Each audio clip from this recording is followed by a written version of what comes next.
kickoff. Dave Doran brings the Pack back to the grass surface at Carter-Finley Stadium in Raleigh today. And coming out of the other end of the stadium, Dave Clawson and the Demon Deacons of Wake Forest off to their best start in 10 years. 4-0 Wake Forest, 2-1 NC State. It's week 5 of ACC football from the state capital of North Carolina. And with James Bates, Wes Durham, great to have you with us for ACC football. You'll meet Lindsey Raleigh in just a moment. You know about the heavyweight fight at the top of the Atlantic Division later tonight at Clemson with the Tigers and Cardinals of Louisville. But, James, somebody behind those 3 top teams on that side has got to put the flag in the ground. Well, hey, look at North Carolina over on the other side last year. Nobody picked them to do much. It's anybody's game. Everybody's goal when they start the season is a league championship, and both of these teams have a chance. Wake is 1-0 in conference play. And since Dave Clawson arrived in Winston-Salem, the calling card has been defense. Oh, hasn't it? The offense finally starting to creep up. Just look at last week. You see the number right there, under 100 yards. That was against Delaware. 94 yards led by guys like Ejiofor, like Bates, like Watson, and like Markel Lee, the senior linebacker in there. And that's what they've been doing for many years now, forcing these turnovers, forcing 5 turnovers and a come-from-behind win on the road against a Big Ten team in Indiana last week. They blocked a punt, a big stop on 4th and 1. It's a defense that you get just what you expect out of Mike Elko's crew. Well, and for NC State, the Wolfpack has got a brand new gunslinger in town at quarterback, and boy, has he been productive. I'll say he can throw it all over the yard, but most importantly probably is taking care of that football. And you see down at the end, that goose egg, 0 interceptions on his 80 attempts. That's exactly what you need, especially when you're coming off a team that had 5 turnovers last week, a team that is top 10 in the nation in interceptions in Wake Forest. He's got to take care of the football, continue to, and the thing is, he's accurate and he has playmakers. He can get the ball to these guys in space, and that's what they want to do, and plenty of guys that can go the distance. Well, Ryan Finley, a transfer from Boise State, Lindsey, is just one of 2 offseason acquisitions that have paid off for the Wolfpack. That's right, Wes. Ryan Finley isn't the only one to come to NC State from Boise State this year. So did the Wolfpack's offensive coordinator, Eli Drinkwitz. Now, that's not a coincidence. However, they were not a package deal. In fact, Coach Drinkwitz was on staff for over a month before Ryan's name even came up. And on Ryan's official visit, Coach Drinkwitz sat all of the quarterbacks, including Ryan, down and said that if Ryan comes to NC State, there will be no favoritism. And whoever is going to be the starting quarterback this year is going to have to earn it. Ryan told me yesterday that when he heard about the opportunity to come to NC State, he jumped all over it. He won his spot in camp, and now here he is today with one of the best completion percentages in the country. Guys? Lindsey, thank you very much. The 110th meeting all time between the Deeks and Pack here. The home team has dominated this series of recent note. You see NC State's won 14 of the last 15. Here at Carter-Finley Stadium, the home team's won 17 of the last 20 in the series. And Dave Clawson's team won the toss but elected to defer. So the native of Shawnee Mission, Kansas, 44-year-old Dave Doran, now in his 4th season here in Raleigh, will get his offense on the field for the first time to open this ball game. And you get a look at Mike Weaver, redshirt junior from Pine City, New York, and Naheem Hines, who averages 20 yards on 6 returns, is deep for the Wolfpack. State has won 2 straight in the series, 3 of 4 and 5 of the last 8. It's their first conference game, and here is Hines. And he'll touch a knee, and the Pack will play from its 25. NC State has scored touchdowns on their opening drives, 2 of the first 3 ball games. And here is a look at the young man from Phoenix, Arizona, who started his career at Boise State and makes his 4th career start today, James. and all this must be new to him. He goes from Phoenix up to Boise and then out to here in Raleigh, North Carolina. Oh, by the way, we don't just have one rivalry. We've got Wake, we've got North Carolina, we've got Duke. Everybody wants a piece of you. Well, here he goes after that bye week, the ACC opener for this crew, the hometown team. That's Days out of the backfield. Finley, the throw on first down across the middle and dropped. Intended for Jalen Samuels. We get a quick look at the Toyota impact players, Batesy. Well, mentioned Duke Ejiofor in the open. He can get to the passer when just a four-man rush. You don't need to have a blitzer all the time when you've got him. He can really create some troubles in the backfield. And, of course, Matt Day, such a great leader, such a hard runner, and they've got to have some balance in this offense to open up that passing game. And for Ryan Finley, that's a pass that he'd like to have back to open up this one. Very accurate passers. We talked in the top, but he threw that one a little bit behind his receiver. Saw Samuels in motion. Now they'll throw another crossing route. And there's the Wolfpack's number 1, the junior from Charlotte, Jalen Samuels, on the 12-yard catch. Different number in all kinds of different positions. The ACC first team on the All-ACC team last year, tight end Jalen Samuels, but he'll line up not only at tight end, but as we're seeing here early in this one, they'll split him out. They'll put him in the backfield, all over the football field. 1st and 10, a little play fake, middle of the field, and this is Lewis. Stephon Lewis breaking free to the Wake Forest 24-yard line. Brad Watson finally hauled him down.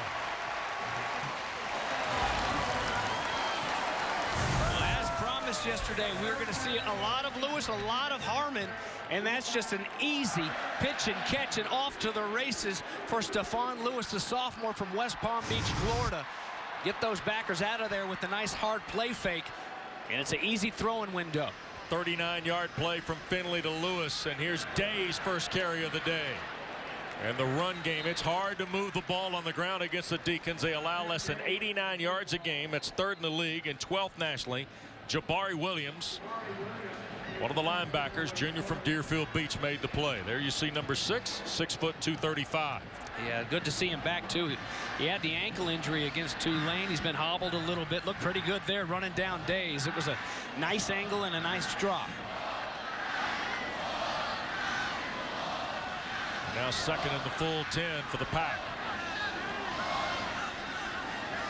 Play clock winding down under 10 now for Ryan Finley. Finley looks now to his left and will just slip out of bounds about the 21-yard line. Maybe ahead of that, Josh Banks, who grew up in nearby Cary, North Carolina, forced him out. You know, the defense over the past few years, you even go back to the Jim Grove days, Wes, the defense has really played some great football, and they usually have very good cover corners. And you know, you're going to have to put a little bit more pressure on Finley. You can't, you know, go rush 3 or rush 4 all day long and expect your corners to stay with some of these guys. Your defensive backs, you can't cover anybody for 15 seconds. 2 receivers to each side here for the first 3rd down of the day for State.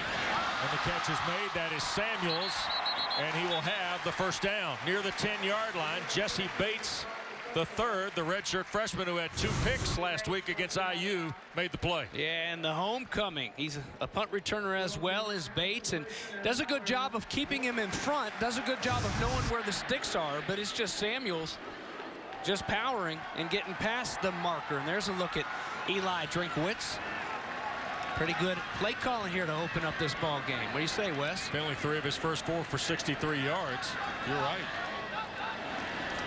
They'll turn it down towards the 6. NC State well into the CPI security red zone here, and this is their 20th red zone possession of the year. They're tied for 5th in the ACC in touchdown production. You see 16 touchdowns and the field goal.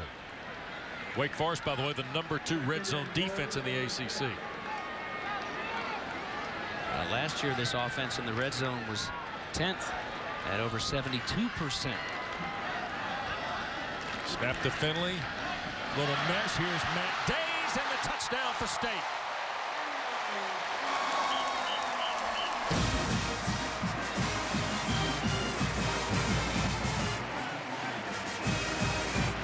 Pretty well scripted by the Pack, James.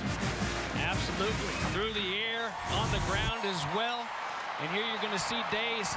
See the direction coming across. You got to respect that jet sweep.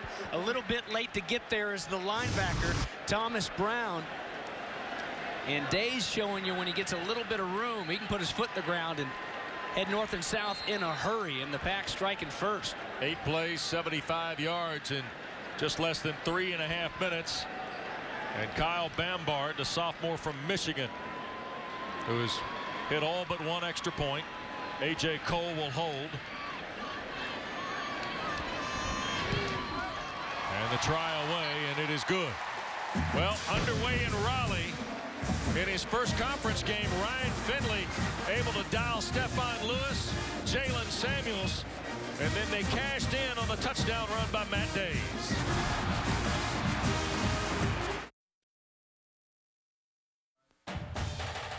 ACC football is brought to you by Toyota. Let's go places. By CPI Security. And by Blue Cross and Blue Shield of North Carolina. We have a plan that's right for you. Back in Raleigh where State leads Wake 7-0. 3.5 minutes. Matt Days, third touchdown run of the year for the fifth best rusher in the ACC so far, better than 100 yards a game. And the Pack scores a touchdown for the third time on their opening drive of the ball game this year. Well, in the last couple years in beating Wake Forest, they've really gotten after them early as well. So right on script for Dave Doran and his staff. And the sophomore Bambar. Stephen Claude at the 3. Claude back to the 21. And Dravius Wright was downfield to make the tackle. Dave Doran calls him their best special teams player by far, and that sets up our 4 keys to the game, Bates. All right, Wake Forest, play big. You've gotten bigger up front. They're in the trenches on the offensive and defensive lines. They've gotten stronger. You're going to have to use it today. They got to be big. And the big play, they've got to make a couple big plays in the play action game on offense and defensively. They cannot afford to give up big plays. NC State, well, it's all about that football. Anytime you go out and play football, it's about that ball. But look at Indiana last week. They outgained this Wake Forest team 611 yards to 352, but 5 turnovers did them in. John Walford throwing on first down and just beyond the reach of Cortez Lewis, his sophomore wide receiver. And that right there fits right in with those keys to the game. You've got to shut down the big plays. And offensively, this isn't a big team strike with all these big plays, zip, zip, zip, up and down the field type of offense. You've got to complete those. When you've got an opportunity to get a big play, you've got to find a way to make it count and pull it in. That one just misses. That would have been a nice way to answer after the 7-0 start for NC State. You see the pistol set employed by Warren Ruggiero, the offensive coordinator, and Dave Clawson. This is Matt Colburn trying to get to the edge and cannot. He got cut down by Josh Jones. One of the Wolfpack tackle leaders is Jones, the 6'2 redshirt junior at free safety. So that'll make it 3rd and 10. And here's the young man out of Bishop Kenny in Jacksonville, James. Yeah, and well, Kendall Hinton had won the starting job. He's injured. They should get him back before too long. But Wolford is such a scrappy competitor. You're not in terrible hands with him running the show. But 3rd down and long for him now. From the pocket, looking for Lewis, and he can't hang on, incomplete. Dave Clawson wanted pass interference off the Wake Forest bench against Jack Tocho, the grad student from Independence in Charlotte. Well, let's see. Tocho looked to be in perfect position. Had the right hand on his hip, but that's what you're taught as a defensive back. Secure it a little bit. You know, watching the Indiana-Wake Forest game from last week, poor guys like Watson and Bates, they were called for a couple where they just had the hands on the receivers a couple times. Big pass interference penalties that I don't think usually get called. They usually let them play a little bit more than they did. Braylon Cherry waits on the punt, and it is fielded about the 46-yard line. That is the punt for Dom Maggio. First time in about 3 weeks, I think, he's performed for Wake Forest. 34-yard punt, no return. And, of course, you mentioned last week, here's what Richard Legow in Indiana did on the 2nd snap of the game, James. Yeah, only 75 yards to the house. And they were all over this Wake Forest team. But when the dust settled, 5 turnovers later, a blocked punt, a stuff on 4th down and 1, a missed field goal. That's what you get. So playing 4 quarters, and hats off to the Deacons, who are 4-0. It's 7-0 here, but they made them work for it a little bit more than they made Indiana. Free play for the Pack. Here's Samuels, and it'll be close to another 1st down. Jalen Samuels to the 43-yard line, but I believe Wake Forest might have been in the neutral zone. And we'll visit with referee Dwayne Height. Defense, number 53. Penalty decline. Result of the play. First down. That's Duke Ejiofor, the defensive end. Boy, Samuel's another productive touch of the football here in this first quarter. Well, and he's going to get a well-deserved rest here on this play. And that's what Dave Dorn, when he went out looking for an offensive coordinator in the offseason, he kept hearing Eli Drinkwitz's name, and it fit with what he wanted. We said, what did you want? He said, I wanted a guy to get the ball in the hands of my playmakers out in space. State going double pass, underthrown but caught, and downfield is the tight end Cole Cook. And it was Jacoby Myers, who's one of those quarterbacks that battled Finley for the job when he came to Raleigh, who made the throw. Little double pass and a good job up front by Ayers that gave him enough time on the block. Cole Cook does a good job of going down on the grass and picking it off before it hit the ground. And working here to the near side again is Myers. So Jacoby Myers, listed as a QB/wide receiver, has completed a pass and caught a pass, and Eli Drinkwitz is dipping into the deep corners of that call sheet so far. Well, 2nd and 5 here for the Pack.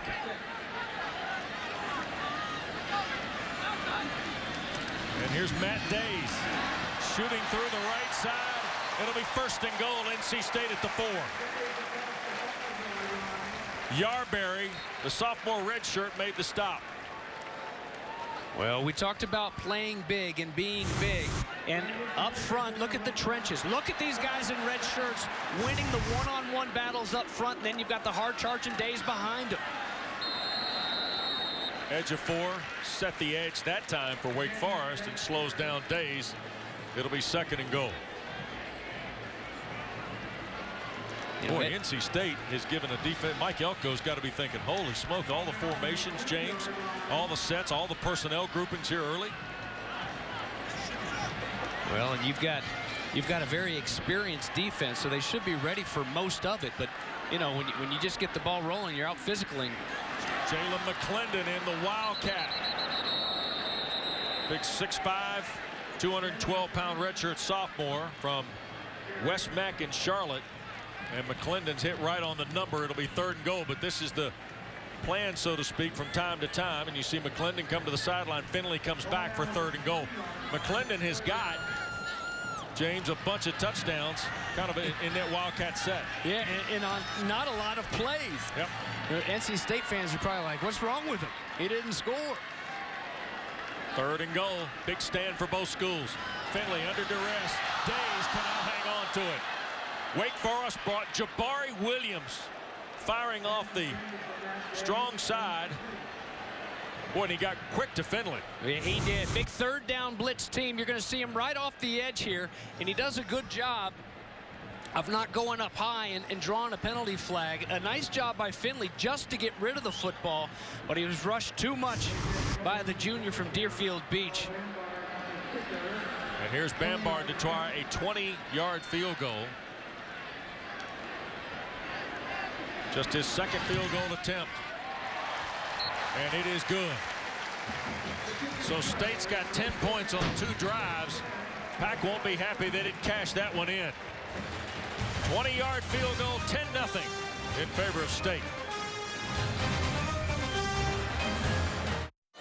10-0 NC State. Nearly the midway point of the opening period here in Raleigh. Don't forget this week's edition of ACC All Access. James Bates is going to talk to Zaire Franklin of the Orange of Syracuse. I knew you'd get your guy. And I know you like him. Plus a preview of Florida State, Miami. The Canes already winners today in Atlanta against Georgia Tech. Olivia Harlan hosts the show. Check the local listings for the air times in your area on the Regional Sports Network. On this week's episode, I sat down with Markel Lee. That's right. Yeah. Talked about hair, didn't you? You guys give me all those backers. Talking good linebacker play and hair. Yeah. I'm your guy. Here's Claude, a running catch of the kick at the 10. Trying to find a seam on the cutback. Across the 25-30, and Stephen Claude, the freshman redshirt from Miami, is tackled by the kicker. So Wake will get a better start of this drive than they did their first one out across the 30-yard line. And, oh, we got a doubleheader for you now. Standing by Bob Rathman, Takeo Spikes in Pittsburgh at Heinz Field. First meeting ever with the Panthers and the herd of Marshall. So stay tuned for that. Marshall and Pittsburgh coming up next is game 2 of our doubleheader tonight from Heinz Field.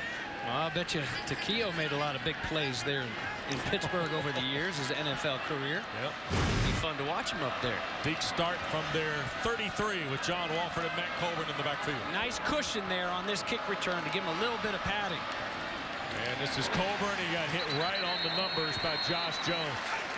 James, in watching NC State, boy, Jones is a productive free safety in the tackle game, isn't he? Well, absolutely. When you've got big dogs up front, guys up there like B.J. Hill, I mean, look at them. These big bodies, they eat up these blockers. So backers like Fernandez and Moore and Wright and guys like Jones and safety can come clean it up. They're trying to get it to Lewis, and they do. Big-time throw by Walford, right in front of the corner, Stevens.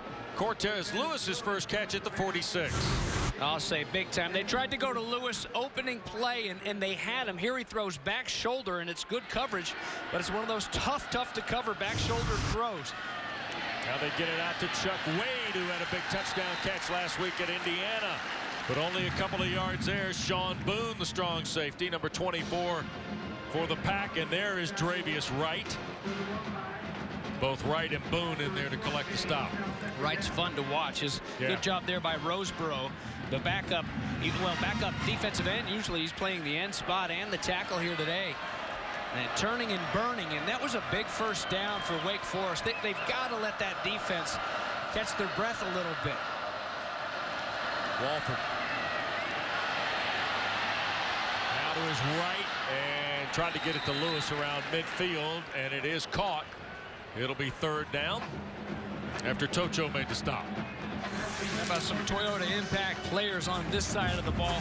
There's big Tyler Hayworth, the offensive lineman, one of the leaders from Kingsport, Tennessee, a senior on this offensive line, and Fernandez. Fernandez, because they've got to shut down this run, and he's one of those guys in the middle. They've got to be smart and disciplined with those eyes, watch the flow, and let those big bodies up front eat up the blockers and go make a lot of plays to them. Third down for the Deeks. Batted in the air and incomplete. B.J. Hill got a paw up there to slap it away. This is a nice job. It shows a well-coached defensive front. You're not going to get to the quarterback. Separate with those hands. Both of these defensive lines have been impressed in watching tape. They both do a really good job of getting their hands inside those offensive linemen, using their hands. When you separate, you can get them up there, mirror technique, and bat down the ball. Now, fourth downs have been interesting the last couple weeks for both of these teams. It's, fourth down a couple weeks ago, ECU had a nice conversion against NC State. There's a good stop for Wake Forest last week at IU. Cherry signals for the fair catch. Handles it on the run at the 12. That's where the Pack will start their third drive of the afternoon. 39-yard pump, and our Hardy star to watch. The Wolfpack's number 1. Well, you're going to get dizzy. Eat at Hardy's after you watch the star to watch, because you might get upset stomach by getting dizzy watching where he is. Jalen Samuels, he'll be all over at the slot, on the outside. Here he is at the wing. Sometimes he'll stay in and block. They run a little shovel to him here. He's best when he's in space. He's best when he can get the ball and he can move a little bit in, well, a little crossing route to create a roadblock, if you will, in the end zone to give him even more space. And you saw right there, even running routes shows you what a good athlete he is. Finley dumps it to Cherry. And out to the 30-yard line goes Braylon Cherry. Jesse Bates, Amari Henderson to stop on a 17-yard throw. Well, and rolling him out there, and too many times already we've seen these NC State receivers running wide open. Nobody around him, and Jalen Samuels is one of them who's back in the game now. There he is, the inside receiver, and he'll stay to block. Days picks up about 6 to the 35-yard line. Jabari Williams the stop, and he's shaken up on the play. And we'll get a stoppage of play here for the Wake folks to come out and take a look at Williams, who came into the ball game with a sack and 7 tackles, had 3 of the 7 last week in the win at Indiana. I hate to see that. He's already had the ankle earlier this year. Demetrius Kemp, another linebacker that's been injured.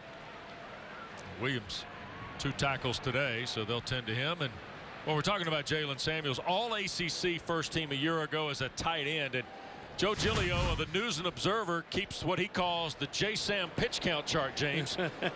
And Joe's worth the follow because he'll follow Samuel during the game. Look at all the positions where he lines up, James. Yeah, it's just, I mean, it's, and you have to. It's a fun chart, and it's fun to watch. I'm glad you sent that to the crew, and I'm glad that they built the graphic because it really is interesting. It just shows you it's not just talk that, oh, yeah, he can do a little bit of anything. Yeah. He really can, and they line him up that way, trying to get creative to get the football in his hands. Lindsay, that's our Toyota Tweet of the Week. Yeah, guys, you're talking about Jalen Samuels and how diverse he is. They actually, some people have even called him a Swiss Army knife. But I asked him, what's your favorite position yesterday? And he said, you know, I don't really care. As long as I got the ball, I'm trying to create space and I'm trying to run. Whether I'm running the ball or I'm catching that is, just give me the ball. Well, big third down coming up for the Pack after Days was held to no gain. They need him here. We asked those coaches yesterday, who has the most fun on this football team playing football? He said number one. Number one just seems to enjoy himself every single time he's on a football field. Let's see if the Pack can keep enjoying the football on offense with a conversion.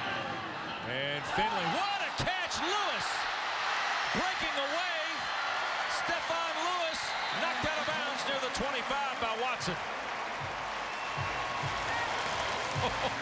We saw Wake complete one like this, back shoulder. This is almost unfair. Brad Watson is a heck of a defensive back. He's in great position, but when Stephon Lewis just hits the brakes and stops and that ball's waiting on him, shoot. I mean, there's just no way to defend that. Days bounces off the first tackler. Now spins for 9 yards. Tremendous run by Matt Days, who got hit on the button by Chris Stewart. And finally, Cameron Glenn out of the secondary stops Days. Well, he was hit immediately, and a good job. And look at him, just fighting to get free. And that's what happened when you get a little bit of space between the defensive back and the receiver. You give them an opportunity to do just that. And now they grab Matt Days. Got him around the waist for maybe a yard. Markel Lee, the linebacker. There's number 8. 29th straight start today for Lee, a senior from the state of Maryland. All right, third and very short. Field goals. We've got one from NC State already today, but it's been an adventure. So there's Days, and it will depend on the spot here. Jabari Williams back in the game after being shaken up a moment ago, made the play. And fourth down. Fourth down, and watch them. Boy, they're bringing the wood defensively. That's for sure. I think right now the offensive line has won the battle against that defensive front the majority of the snaps, and that's all you need right now on a fourth down and 1 is for your big dogs up front, Joe Selfo and company, to win this initial pop after the snap. Big Reggie Gillespie's come in as the running back. Finley is going to sneak it and will have it.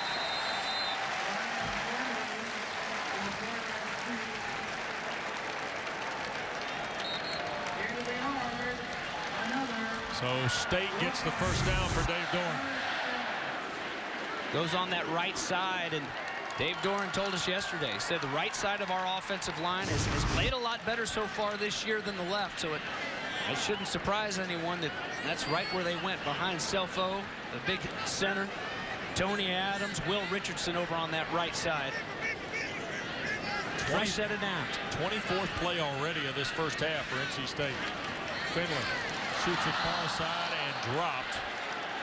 And it was Cherry on the back end. So Braylon Cherry makes it 2nd and 10. You know, this is a Wake Forest team, too. It's not just that Indiana game that we talked about where they came from behind. Even their ACC win against Duke, they were down and came charging back both times on the road in tough spots to play. But right now, they've got to find a way to stop the bleeding, this NC State offense. Finley Tried to go back inside. Boy, Wake Forest handled that beautifully. Looked like they were trying to set up, what, James, a tunnel screen of some sort over there on the boundary? Absolutely. Nobody was biting on it at all. Finley looking the other way. And then he goes back. I think it was last week we saw that. That was a play that was an interception return for a touchdown. Central Michigan against Virginia on a very similar look. A well-coached defensive secondary staying at home. Knowing what they're trying to do to you. See if they can hold them to another field goal try here. It's a big blitz down for this Wake defense. They'll back out, though. Finley shoots it to the end zone. Jalen Samuels.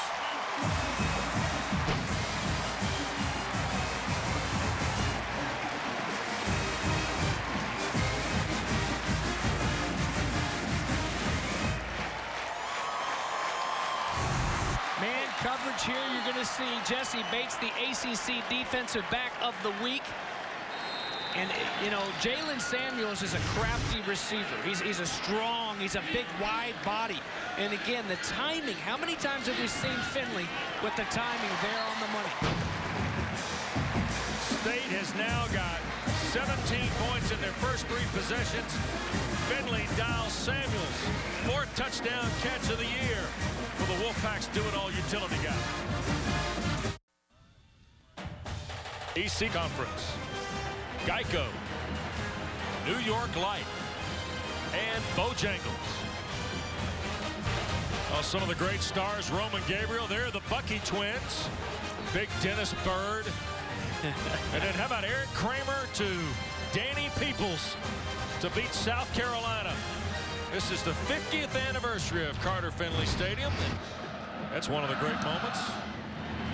They will celebrate that 50th birthday next Saturday here in Raleigh when they host Notre Dame. And Stephen Claude just got blasted about the 22-yard line by Jarius Moorhead, 11 yards on the return. And here's that last Wolfpack scoring drive. Yes, sir. So they're getting it started early on. Stephon Lewis, as promised, we would see a lot more of him today. I've been impressed with Ryan Finley. Here he's going to cap it off with a touchdown throw to Jalen Samuels. Finley has done a good job on the back shoulder throws there. In essence, a back shoulder throw to Jalen Samuels, who just bodied up a little bit on Jesse Bates, the young redshirt freshman, who had a phenomenal homecoming going back to Indiana last week. Rocky Reed's in the ball game. Walford to throw. No, will not throw. He'll be sacked back at the 18-yard line by Jack Tocho. The Tocho, sat down with him at ACC Media Day. He's got his own TV show. Yeah. You don't know Jack. Check him out. He's fun, very fun guy. It's kind of like Between Two Ferns. And, you know, this isn't a heavy blitz team. They really don't have to. When you've got those big guys up front that can get to the passer with 3-4-man rush, you don't have to. But every now and then when you dial it up and you got guys like Tocho that can get back there and drop the quarterback, absolutely. Inside give, no fake, and over the top and in stride. Ball caught by Tamari Hines. Best play of the day for the Deacons on offense is Hines, the sophomore from Florence, South Carolina, in the big game. Well, I like this play. This is the first time you saw those big pullers here today. You saw a ton of it against Indiana. You're not seeing the pit right now, but the big guys are pulling, and everybody in the middle is going to suck down on that run. Nice play fake, and it leaves the inside of the field wide open. Boy, they dial Hines right back up again. And now Wolford has gone down. Lost his helmet. Here's referee Dwayne Height. Personal foul. Roughing the passer with targeting. Defense. 15-yard penalty. The previous play is under review. All right, well, this is a big review here. And hear the call now. Roughing the passer with targeting. Good to see Wolford pop back up. And ladies and gentlemen, that's one of the toughest kids that you'll see anywhere in college football on Saturday. It's going to be tough to knock him out. But here, let's watch the quarterback now. Okay, so it was with targeting. All right, so it will be roughing the passer. That won't go away. But from that initial first shot right there, I'm thinking just what we've seen, and they'll take a few looks at it from a few different angles. It didn't look to be high enough in a head-to-head type of hit to throw a guy out of the game. And that's what you're looking at right now. That's why they add the with targeting call. Dave Clawson's team's got to feel pretty good. Couple of big pass plays, both to Tabari Hines. The last one. And then you add the 15 yards, James, regardless of whether targeting stands or not. Right.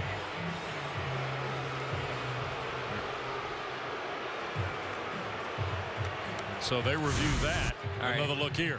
And being told this is the only angle we have on it.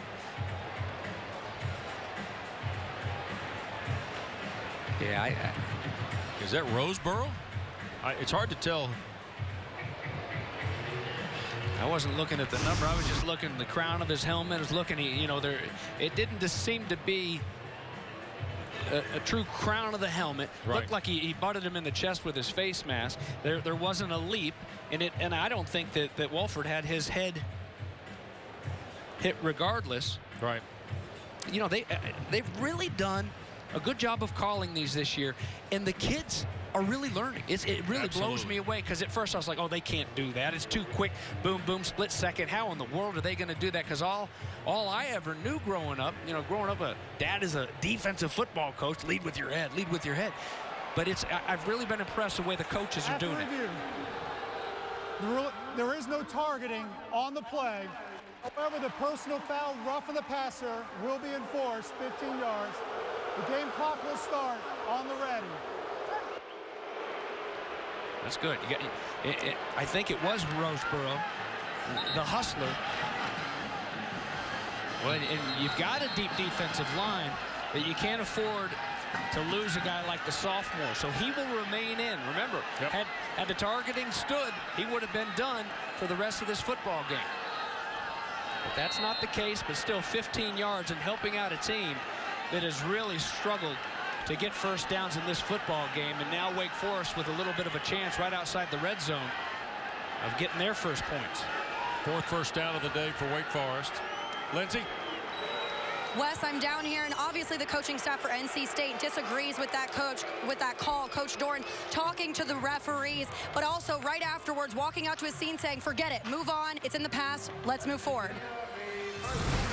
Well, quarter clock is wound out, and NC State has dominated the opening 15 minutes of play here in Raleigh.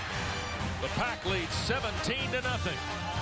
Back with more ACC football on a Saturday right after this.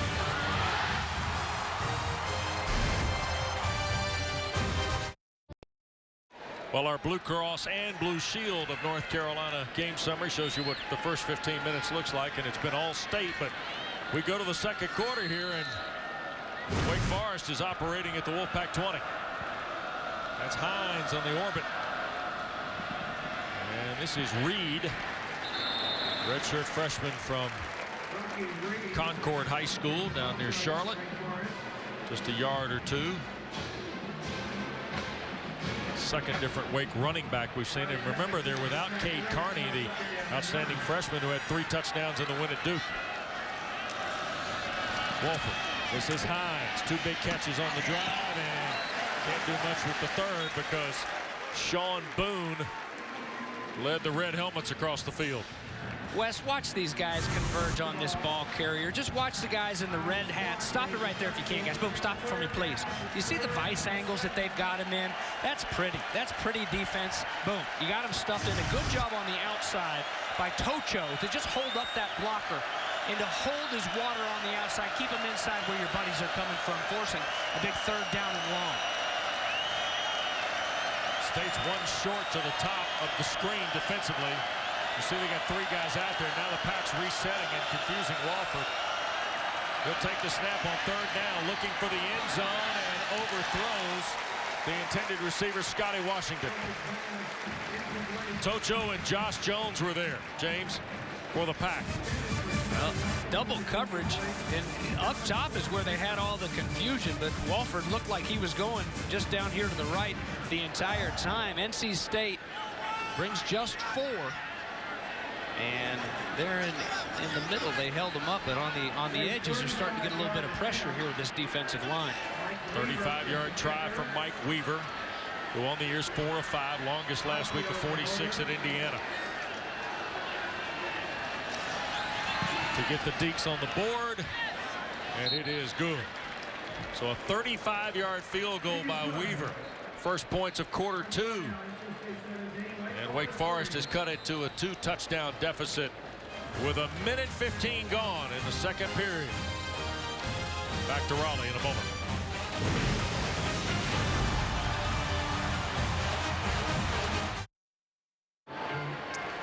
Hey, James, it's the last week you can register for the Honda Generator giveaway. Get in on the action. Go to foxsports.com/south/Honda for a chance to win a Honda Generator to power your next tailgate. This is it. Last week you can do it. Yeah, I didn't enter. I know. Yeah, I'm afraid I don't you guys think you're eligible, though. You guys will think I cheated. Hell, it would be. Oh, John Wolfpack got a little banged up. Look at that big cut down there. See? Look at that.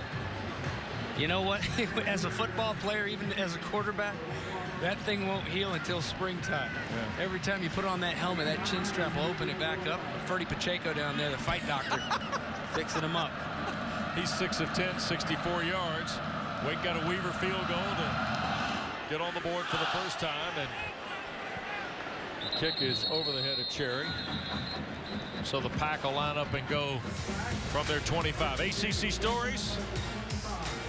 Of course, here in week 5, Orlando will be the home of the ACC championship game. That was announced earlier this week. And then Dalvin Cook's back, I'll say so. 270 yards last week in Tampa.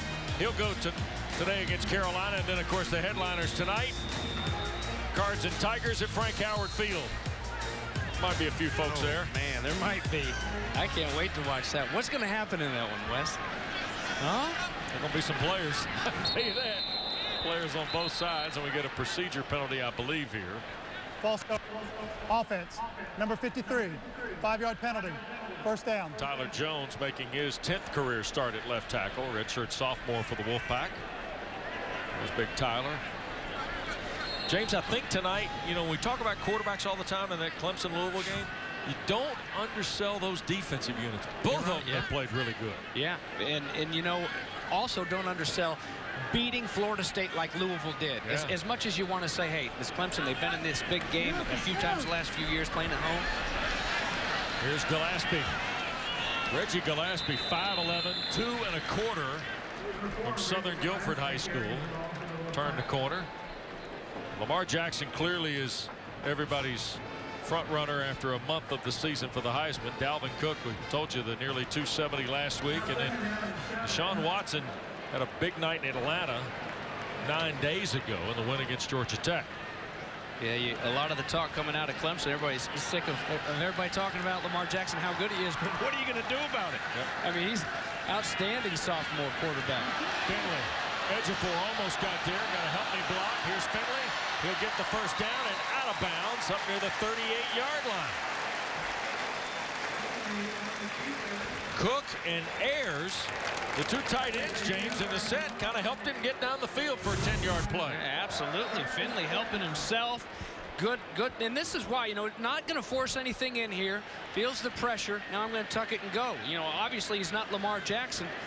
But as he works into this system, when he can put it under his arm and he can go a little bit, and remember, they've got a nice changeup in McClendon waiting in the wings when they do want to scoot it around a wildcat look.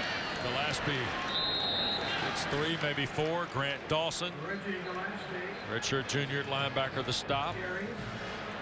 And there is Reggie Gillespie. How about the run that Gillespie had against ECU?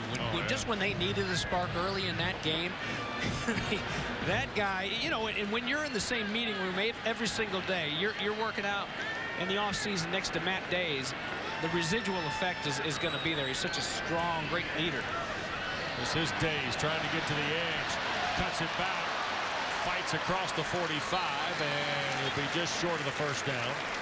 So it'll be third and a couple yards. Thomas Brown makes the play on Matt Days, Fort Lauderdale. Well, we just saw Dalvin Cook, the headshot, the Heisman hopefuls for FSU. Dave Doran said yesterday that Cook may be better, but in the ACC, he doesn't think anybody is ahead of Matt Days besides Dalvin Cook at Florida State, and that's saying a lot. He's shown you some flashes here today that he's got a nice little burst to him. He's also a very strong lower body. Yeah, he'll get the carry left side, first down and more. Days to the Wake Forest 49-yard line. Cameron Glenn made the stop, Lindsey. Wes, I was actually talking with Ryan Finley yesterday, and I asked him, I said, who's one of the guys that you respect? Works hard off the field, on the field, always watching film, and he is a great leader. Finley this time goes far side on first down. And after 5 straight run plays to start the drive, the first pass, Maurice Trowell, the catch for no gain. Look at Deontay Austin. Look at him react right there. He knew the play. It was a good read, and probably a smart call to not go for that pick. Well, it would have been nice to pick it and take it to the house, but you see him, he kind of redirected his route. He was going to go try to get that interception. Instead, played it safe, drop him for a no-gainer.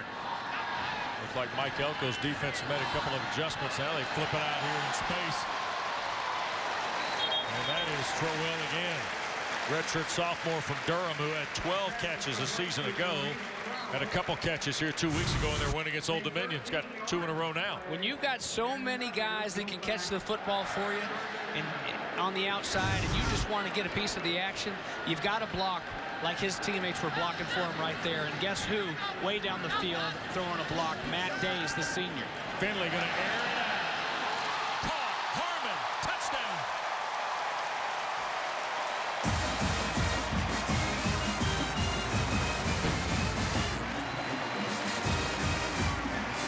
Kelvin Harmon's first touchdown catch as a Wolfpack player.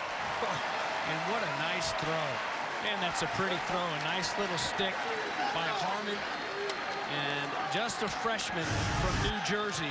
But another thing that Eli Drinkwitz said, he said he'll play a lot tomorrow and he'll get a chance on some deep balls and showing you the speed, exactly why they feel that way right there on that touchdown.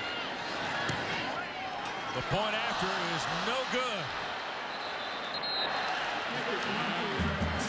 So it's a 20-point lead for State.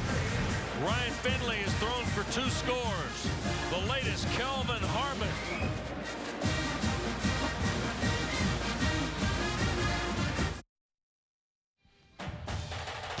ACC football is brought to you by Wix Filters. Go to wixfilters.com to find a local distributor near you. Back in Raleigh, Ryan Finley's second touchdown pass makes it a 20-point lead for the Pack. With James Bates, Lindsey Rowley with us today, Wes Durham, Dave Berenger, our producer, Lonnie Dale, our director, and all the fine men and women who help us bring ACC football to you each week. Bambard's kick handled by Claude toward the near side, inside the 5, and Stephen Claude will push it back toward about the 19. And that's where Wake will start with their 4th possession. Well, 23-3, an 8-play drive. They went 5 runs and then 3 straight passes. Up top is where you've got Harmon. And Harmon, working on Deontay Austin. Austin and Henderson, the 2 field corners here in this defense. Just man coverage, a little bit of space in between. A nice little stick in the speed of Harmon. And this should be the concern. The missed extra point. Yeah, you're up 20 points, but this has been an adventure because remember, they had Connor Haskins in there who transferred over from UNC Pembroke. Guy who led the team over there in scoring the last 3 seasons. Thought they had a guy. That hasn't quite worked out. So now inside route, Washington, the redshirt freshman, the catch. Another big grab by Scotty Washington. Mike Stevens the stop. So Scotty Washington, a 24-yard catch. And Wake Forest trying to find a little offensive rhythm here, James, for the 2nd straight possession. Wolford looking to throw. And will throw it out of bounds. Remember, they went 7 plays, 61 yards, and got the Weaver field goal. Aided by a roughing the passer penalty, and now 2nd and 10 for the young man out of Jacksonville who threw 9 touchdown passes a year ago. Bishop Kenny there in Jacksonville. They've got a great distance running program always at BK. He's been on the run quite a bit here today. He's going to feel like one of those cross-country kids from the high school days. John Wolford. 7 of 12 for 90 yards so far. And look at the throw here. Washington another catch, just shy of the line to make. At the 46 of NC State, ahead of Stevens. There is youth in this NC State defense, James. You just got to look to find it. Stevens, 27 total tackles, leads you to believe he has not played a lot for a junior year. at least from scrimmage. He's probably been a special teams guy, things like that. There are some youthful spots, but there is a lot of production on the field to help offset some of that. Waits 0 for 3 on 3rd down.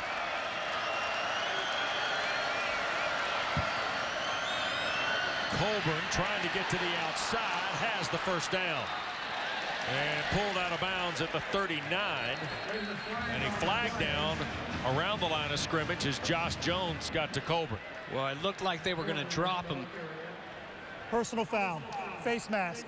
Justin Haran, the left tackle. Well, 2 touchdown drives ago for NC State. You saw the penalty, or for Wake Forest, rather, you saw the penalty. The face mask was there in the thick of it, in the trenches, the offensive line. Looked like they had him stopped. Yeah. And a good job by Colburn to shoot out of there and go get something out of nothing. But now... also kills the 3rd down conversion. Oh, my goodness, now you got 3rd and forever. Colburn stays in the game. Walford in the gun here. Looking to throw. And breaks free. Now he's going to tuck, run, first down and more. Sliding to the 38. Gritty, gutty John Walford, James. Absolutely. He's such a competitor. We've watched him since his freshman year, and competitor is the best way to describe him. He's as gritty as they come. Refused to give up. This one looks incomplete. It won't be a catch to Cyrenay. And how about that? 3rd down and 16. And Wolford, you know, it's Kendall Hinton that's the burner. He can take off and lead people. And Wolford's just got enough scrap to him to go make it. And you know what I love about him? Even watching him against Indiana last week. These quarterbacks, the big deal now is watching the slide. The emphasis on where they slide, where are we going to mark it. You keep waiting for him to slide. I don't think he has it in him. He is not sliding. He's going head first into everything to make sure he gets all those yards that he can. They got to be careful, though. They got to keep him healthy, especially till they get Kendall Hinton back out there. 2nd down and a full 10 in state territory. Slings it to the far side. Here's Tabari Hines going back to work. And he gets thrown around and drops. Sean Boone wrestled him around. And now flags are thrown. Dave Clausen litigating off that Wake Forest bench across the way. And Dwayne Height. Let's see what we have. You know, it just seems like that's a defenseless player. Personal foul. Unnecessary roughness. Number 11. Defense. 15-yard penalty. First down. Josh Jones. Thought this was Boone. It was Boone who made the tackle. Jones was called, but I think it may be Sean Boone. He punches his own guy in the gut. He punched Mike Stevens. You know, and then the whistles came after he hit the grass. So shoot, it's Josh Jones just going to play to the whistle. But again, another big 15-yarder to help out the Deeks. Colburn trying to move the stack, maybe a yard to the 17. We're working toward the midway point of this 2nd period. NC State is led from the jump. 3 touchdowns in 4 offensive series for Dave Doran's team. And the head coach of the Pack, 44 years of age. Named in December of 2012.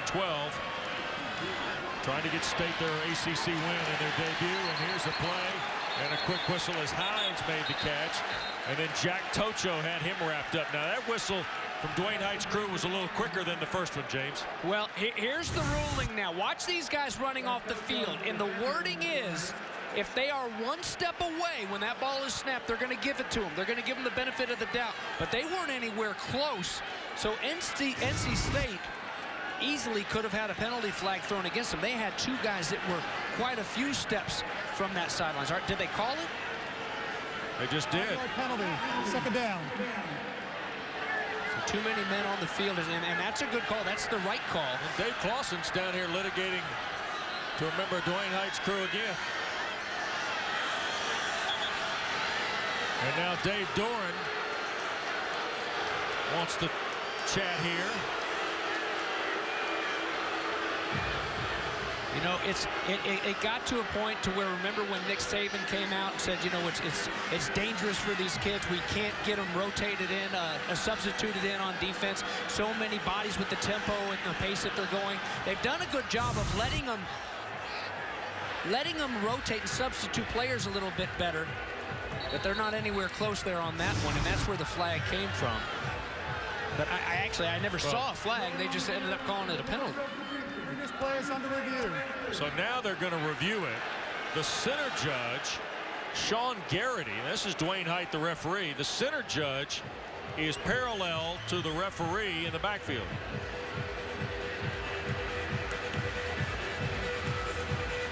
So Dwayne Height's under review here. Now see, James, what you're talking about is the two guys take off. Well, see, the center judge, Mr. Garrity, backs off and stands over there towards the weight bench at the 29. If they've held the ball, though, he's supposed to hold the ball until State has a chance to make the substitution, correct? Correct. And I mean, but how long did we see? He was definitely there to spot the ball before. Now, State either started late or the ball wasn't held. Well, there was some confusion. If you look, the one player was called out, and he had to turn and go. And I do know the wording is, and it sounds like it'd be something that's a little bit tough to review. Sure. Actually surprised that they can review this, but it's when you have one step, you're in the action of going out of bounds, and you have one step left to get out of bounds. They're giving them that. But the one player in the front, I think he had a couple steps. After review, the ruling on the field of illegal substitution is confirmed. Second down. The game clock will start on the ready.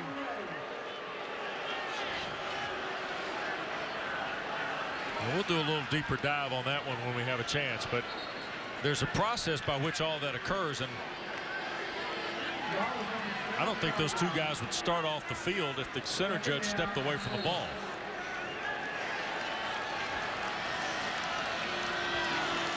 But nonetheless, Wake Forest now has it second down and 4. Colburn trying to fight for yardage. And he's stacked up at the 11. Maybe a yard for Matt Colburn, sophomore from Irmo, South Carolina. Street and Jones on the stop for the Wolfpack. All this stuff aside, James, pretty big possession here for Wake Forest. You imagine if they could go and then go get a stop on defense, and as ugly as it's looked for Wake in the first half, to go in there down just 13 points. Ninth play of the drive. They've moved it 70 yards. Third and 3.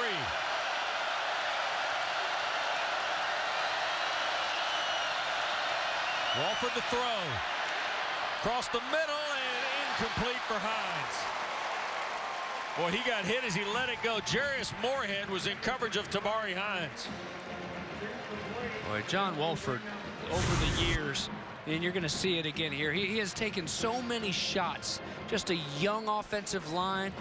You know, and clean shots here. Nothing dirty about that. Guys just rushing, trying to get after him. You got to be careful going low, Contavious Street there. And Hines laying out, but he couldn't pull it back in. So, you know, Justice Wake has done quite a bit, giving up some yards, but stiffening down low and not giving up the points. NC State doing a good job on the flip here so far today. 29-yard try for Weaver. And, boy, he ripped it through there now. Line shot by Weaver. And the Deacs have cashed in twice with field goals here in quarter 2. 6:12 to go before halftime in Raleigh. 110th meeting of the Deacons and Wolfpack continues in a moment. Well, they got the cut guys working on John Walford as we rejoin you from Raleigh. Deacs have got 2 field goals, and don't forget another edition of ACC All Access teed up for you this week. Join Olivia Harlan. James will sit down with Syracuse linebacker Zaire Franklin, plus upcoming look ahead at Florida State, Miami. Thursday, 5:30 around most of the country on your regional sports network. Oh, yeah? I forgot that's coming up. Oh, yeah. Mark Rick. Hines fumbled the ball, scoops it up at the 10, and Naheem to about the 13. And NC State will start. And boy, it's not what we saw 2 weeks ago at Clemson, but It's sort of putting the pin back in the grenade a little bit, isn't it? Yeah, a little bit, you know, just playing with fire. This is a team that, well, they took advantage of 5 turnovers to beat Indiana on the road after going down big early, and Hines just misjudging it. The track guy, I was told if you don't call him a track guy to his face, but he's a track guy. He get mad. He sees himself as a football player, and that, you know, maybe that's the extra reps that you get in the offseason. But lucky to get that one back, but down near their own 10-yard line. So here's a chance for the Deacon defense to get a stop and get off the field. Matt Days, maybe a couple toward the 14. And 13th carry of the day for Days, 46 yards and a touchdown for the senior from Fort Lauderdale and one of the Wolfpack captains. Under 6 to go in this first half. State has got points on all 4 offensive possessions so far.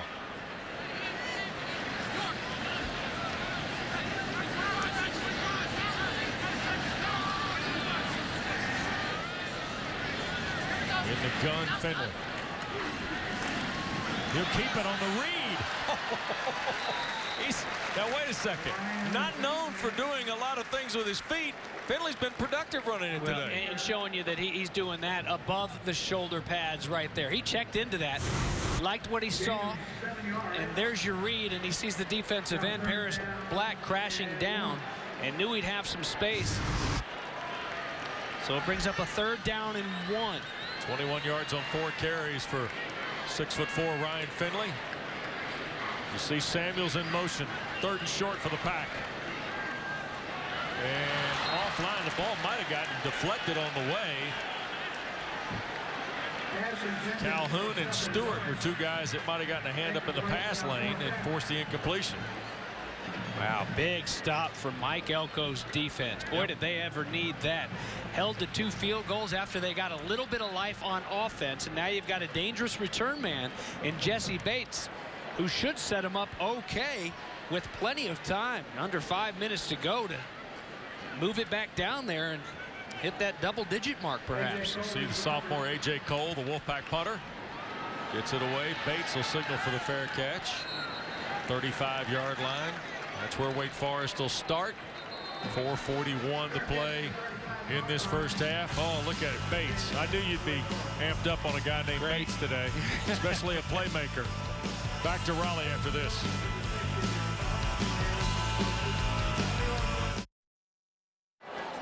Well, look around the ACC as we rejoin you from Raleigh.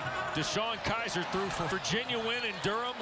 Snaps a 17-game road losing streak for the Cavaliers. Hey, and that shouldn't surprise anyone on our crew. We saw him look really good against Central Michigan. And look at that, North Carolina score 21-7 in Tallahassee.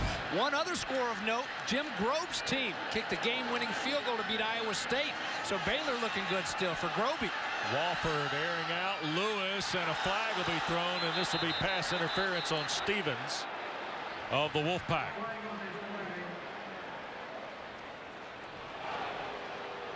And Dwayne Height. Pass interference. Defense. Number 2. 15-yard penalty. Wake Forest has gotten some points. They've been helped along the way with the penalties. And, you know, as a defensive back, he sees those eyes. He snaps his head around. But you can't keep on running. You got to chop those feet and settle down a little bit with that receiver and keep your hands off of him, or they'll throw the flag every time. It's a good call. He ran right through him. But, man, don't help them out. They really have had a tough time moving the football consistently. By the way, 17 pass plays, just 7 runs for the Deeks of their 24. And here's Walford, a keeper. And he will dive to the 35 of NC State. James, you're right. There is no sliding in the vocabulary of John Walford. You know, it's almost like Marcus Mariota a couple of years ago. I called a game up at Oregon, and he didn't know how to slide. They had to bring the baseball guys in to help him. I don't think that's the case with this Florida guy. Walford in the pocket, gets it to Lewis, and near a Wake Forest first down at the State 25. Fernandez, the middle linebacker, making his 22nd career start. The tackle on Cortez Lewis, he of the 1,001 handshakes. Oh, yeah. For the Deacons. Sophomore. He's got plenty of time to invent some more. Play fake Walford. Zips it out here on the near side, and this is Wade. And he's turned back after a couple yards by Jack Tocho. Tocho's a fine player. We saw him here a couple of years ago have 2 interceptions as a true freshman in a ball game against Syracuse. And how many times, you know, across the college football landscape, do you just see just poor tackling out on the edges, out in space? That hasn't been the case with Tocho and company. Out in space, they do a great job of lighting these guys up and not giving them a chance to give them a lot of shake out on the edges. Good tackling secondary here for NC State. Walford on second down. Got it to Wade. Couldn't hang on in front of Dravius Wright. So it'll be third down now. And 8. And the clock just ahead of 3 minutes to go. Now remember, Wake won the toss and deferred, James. So Deacons a point here. May get it back start second half too. Finally a little bit of time for Wolford, and just a little bit too far for his former high school teammate there at Bishop Kenny. Here's a third down and long now. And that last field goal it wasn't the prettiest of things, so maybe this is 4-down territory here as well. Play clock winding down. Walford takes the snap. Pressure coming. Looking toward the end zone, deflected Jones. Fernandez came on the blitz for State. Boy, and Josh Jones almost found a way to get that one picked. Yeah, he went way up and almost tipped it to himself. And this is good with the blitz. You know, and Wolford's going right where the blitz came from, but still you've got safety help coming over to help Dravius Wright. Dravius Wright's a heck of a defensive player. Good against the run, great on special teams, and there is in perfect position defending the pass. A nice stop for the Pack. 41-yard try for Weaver, who's hit already from 35 and 29. His longest of the year, 46 last week. This one is away and good. So another field goal for Weaver cuts it to a 2-touchdown deficit now at 23-9 with 3:03 to play. 3 second-quarter field goals from the redshirt junior, Pine City, New York, Mike Weaver. Story, though, has kind of been NC State's productivity on their first 4 possessions, James. And from the giddy-up, they marched it right down opening drive. Matt Days in from a few yards out. Well, and as advertised, this guy in the highest completion percentage, Ryan Finley, the transfer from Boise State, has had some pretty throws throughout the day. And Wake Forest, for the most part, hasn't had an answer for number 15 in his offense. And John Wolford over there still trying to hold that patch on that cheek that's opened up every time he goes over to get on that phone. He's got a new Band-Aid placed on there. I enjoyed our visit with Eli Drinkwitz yesterday, the state offensive coordinator, and we're going to get to see a little bit of his dynamic here because he's got 3:03 to go, and he's got all 3 timeouts, and his team leads by 2 scores, and his QB slung it for nearly 200 yards in this first half on a 12-16 effort so far. Absolutely. You know, it's hard to believe. It's so young. 6 years ago, he was still coaching high school football. You know, it's a fast-tracked it so well there. Arkansas State, he's been on a lot of staffs with a lot of great coaches.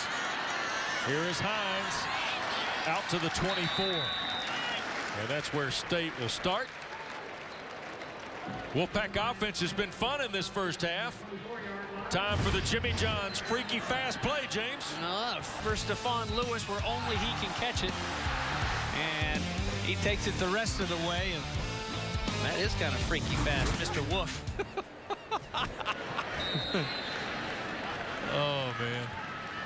Ball at the 24. State's got 303 yards of offense, and they've had the ball 15 minutes and 40 seconds so far. And here is Finley.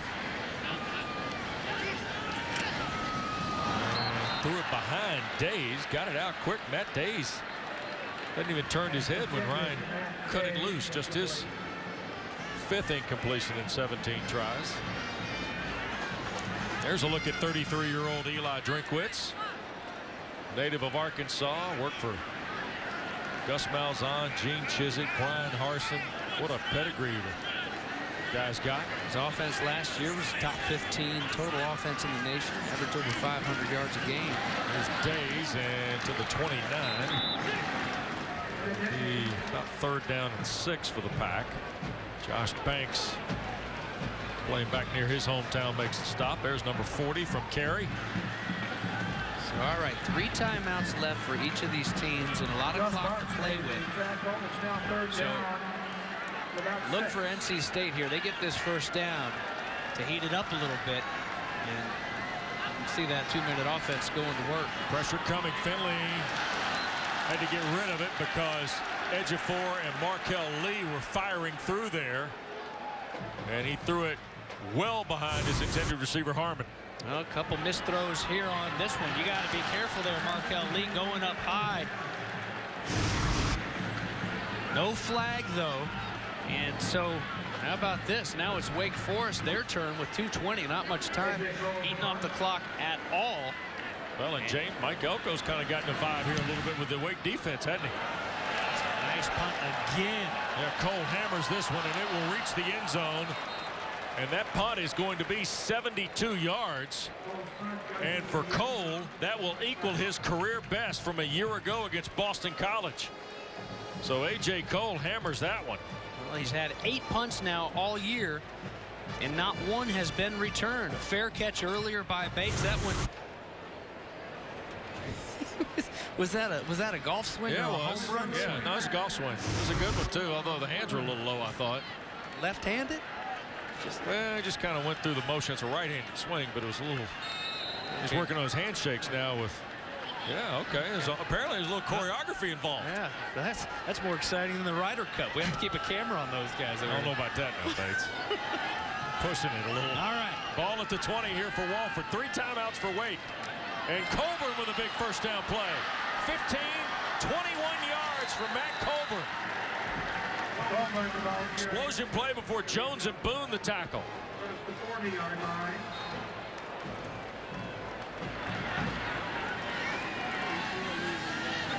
Here's Walford. Loads and batted away. Intended for Wade. And almost picked by Niles Clark. Well, here's going back a play ago, and this is, I believe, the first time they pulled these big bodies around and actually run the football. So many times they've gone play action pass here in the first half off of that look that they ran it a lot against Indiana, and that time they switched it back up. The okie doke, everybody bailing out of there, knowing that it's been a pass that has hurt them. And a nice big gainer from Matt Colburn. Gonna run it again with Colburn. Spins away from one, and it'll be brought down at the 45. It'll be 3rd down. And neither Dave Clausen or Dave Doran using any of these sticks to go. Again, they've been so, it's tough. You don't want to call the timeout, not get your 3rd down, and give them all that time left on the clock. But again, hurry up mode and plenty of time if you can find the sticks right here. 3rd down, Walford. And to Colburn, but short. And actually a little behind the line. It'll be a loss of about 1 on the play. And now a timeout is taken by NC State. Wake Forest, Clausen's team is 1 of 7 on 3rd down. Don't forget, 2 scoops of ACC football today. You're getting game 1, and then coming up, Pat Narduzzi and the Pitt Panthers after road losses at Oklahoma State and Carolina. Back home at Heinz Field tonight. First ever football meeting with the Thundering Herd of Marshall. And of course, when Pittsburgh plays, that means one of the great stories in all of college football. One of the great stories in sports, quite frankly, is James Conner, Bates. The outstanding running back of the Panthers. Absolutely. And I mean, just it puts everything into perspective in a hurry. And it's already a hard-nosed group as it is up there for Pat Narduzzi. And when you've got a guy that you sit in the locker room every day and you look him in the eye and know what he's been through, and just the fight that he had to go through to be back out there and be a part of that team, it really is remarkable. And it's such a wonderful story, and it's such a good football team. They lost a tough one last weekend. Yep. Maggio to punt. Cherry waits for State. And he'll field it at the 4. Coming here to the near side. And out of bounds at the 10 with 54 seconds left. It's a 52-yard punt by Maggio, 7 shy of his season best, 59 over at Duke 3 weeks ago. So North Carolina State, James, who started the ball game 3 for 3 on third down, been 1 of 5 since. They had all of their points in their first 4 possessions. Have gone 3 and out in their last 2. Well, now you're so deep, and a good job. Got to acknowledge the hustle, the coverage by Desmond Wortham, number 20 from Wake Forest, to drop them down there at their own 10, and still they're coming with 5 wides and wide open here. Finley from the gun, middle of the field, crossing route deflected on the way, and now flag. Samuels, Markel Lee, the linebacker, was battling Jalen Samuels, and it's pass interference, I believe, on Wake Forest. Flag came from way back, didn't it? Yeah, it did. Threw that thing from Morrisville. Pass interference. Defense. The ball will be placed at the spot of the foul. First down. And it buys the Pack about 8 yards, and it cost them 4 seconds. Second penalty on Wake Forest. Clawson's team has played a fairly clean first half in that area. DeQuain Nichols has come to the ball game. He's in the backfield with Finley.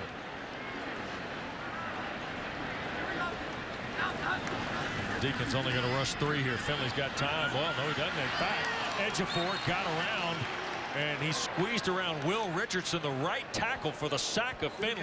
Fine play by Duke Ejiofor. Absolutely, and that's what we were talking about off the top. Ejiofor can get there. You know, with NC State, you've got the advantage because you can get there with 3 or 4 guys. Ejiofor and his guys, most of the time when they apply the pressure, it's through the blitz. But Ejiofor's special enough that he can rush the passer and put the heat on. Far side throw. They're trying to get a block for Lewis.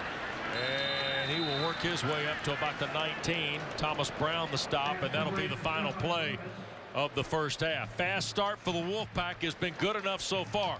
Wake's had opportunities, but James, at the end of the day, only been able to kick 3 field goals here. But still, the fact that the way that NC State came storming into this football game, the fact that they're still around, hey, they can go into the locker room and regroup and say, hey, let's take some of these positives and come out charging in the second half, because that's what we've seen them do twice already this year. On the road at Duke, on the road last week against Indiana. So we'll have an interesting second half. NC State needs to get back what they were doing early on. Lindsey's downstairs with Wolfpack coach Dave Doran. Coach, you knew that you were going to go up against a tough defense here today, but you get the early lead. Offense looks comfortable. What's allowed you guys to break down Wake's defense? We had some explosive plays. We threw the ball around, and we knew they were really good run defense.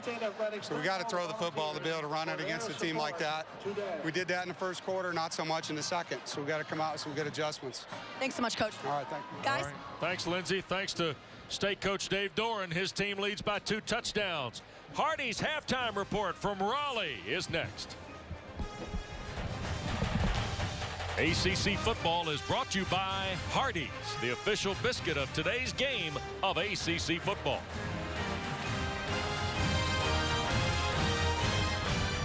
A Hardee's halftime report in our ACC Network studios. Coach Stan and Katie here with you. Let's get to the action in MetLife Stadium. Stan, Deshaun Kaiser going big. Wanted to know how Brian Kelly's group will respond amidst the adversity. Kaiser to Equanimous St. Brown, 79 yards. Did I pronounce his name right after that? You did. You got it right. But, Coach, Syracuse fighting back. Syracuse quarterback Eric Dungy, 72-yard touchdown pass to Amba Edetawo, whose brother is Etta Edetawo, who signed with me at Clemson offensive lineman. Let's give Etta some love. Oh, I love it. He's patting himself on the back. More action, though, happening in Atlanta, Miami, facing Georgia Tech, and the defensive effort in this one, Coach. I'll tell you what, right now, Shaquille Quarterman, a defensive score. Stan, these things very happen, but once every few games. Could it possibly happen twice in a game? Coach, as a young player, we like to say, give me 2 monies. That means sounds nice, make it twice. Look at Joe Jackson, not related to Mike and the family, getting in the end zone. Number 99 taking it 18 yards for a tud. Yeah, that was huge in that game. And, Coach, you take a look at the numbers here, but what really stood out for you in this one? Take away the 14 points off turnovers. It's a tie game, 21-21. You get one of those possessions, a field goal for Georgia Tech, they win the game 24-21. I'm sure Paul Johnson's discouraged. As a former player that has gone through a defensive switch, when you're comfortable, and the Canes are in that 43, clearly flying around, turnovers coming in bunches, good things lay ahead for the Canes. Yeah, it's been an exciting day. Well, that's it for us here in the studio. For now, let's join Lindsay in Raleigh. Thanks so much, Katie. Yeah, lots of excitement here in Raleigh at the Wake Forest-NC State game, but there's lots of action going on around the league as well. Let's take a look at some of those other ACC scores. We've got some crazy games going on here today. The big one that sticks out is North Carolina's big win off of Florida State. Notre Dame gets the win over Syracuse. Virginia with the win over Duke. Miami gets the win over Georgia Tech. And, of course, Boston College over Buffalo. And now, today here, like I said, lots of action. But one of the stories today is the defense of NC State. They've been stopping runs, pressuring, swarming everywhere, putting all kinds of pressure on Wofford, and also, not to mention, some awesome pass defense. They just don't seem to be able to find a way to get on the board. They've had a few field goals, but NC State's defense has been able to keep Wake from getting more than 9 points. Now, don't go away. We've got more on the other side. We're going to join Olivia Harlan, the ACC All Access host, to check out Game 2 today of our doubleheader. Stay tuned.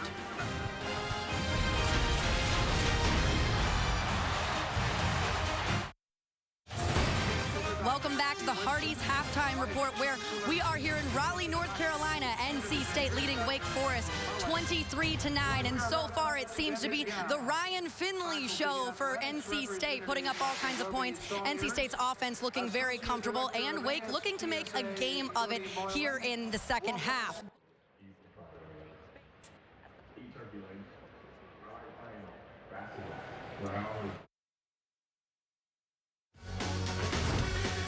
I have this human love, my mother told me so.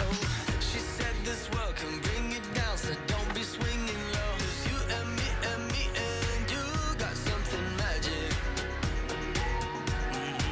So I say, if I told you I was down, would you help me? Told you I was down, would you lift me up? Well, NC State leads Wake Forest 23-9. We welcome you back to Carter-Finley Stadium in Raleigh with James Bates, West Durham. Lindsay Rowley will join us from the sidelines in just a moment. Boy, State started off like a house of fire in those first 4 possessions today, didn't they? They certainly did. Wondering what they did on that bye week. Well, they got ready for the first quarter of play, that's for sure. An opening drive right down the throat of that defense from Wake Forest. And, you know, they took that opening kickoff. Days there with the touchdown plunge, and Samuels was very active, but early on. And then it was a defense by Wake Forest that, you know, got him in a little bit of a funk. There's the first touchdown in the career for Kelvin Harmon, and some flashes by Wake Forest. They weren't very effective running the football, with the exception of here right before the halftime.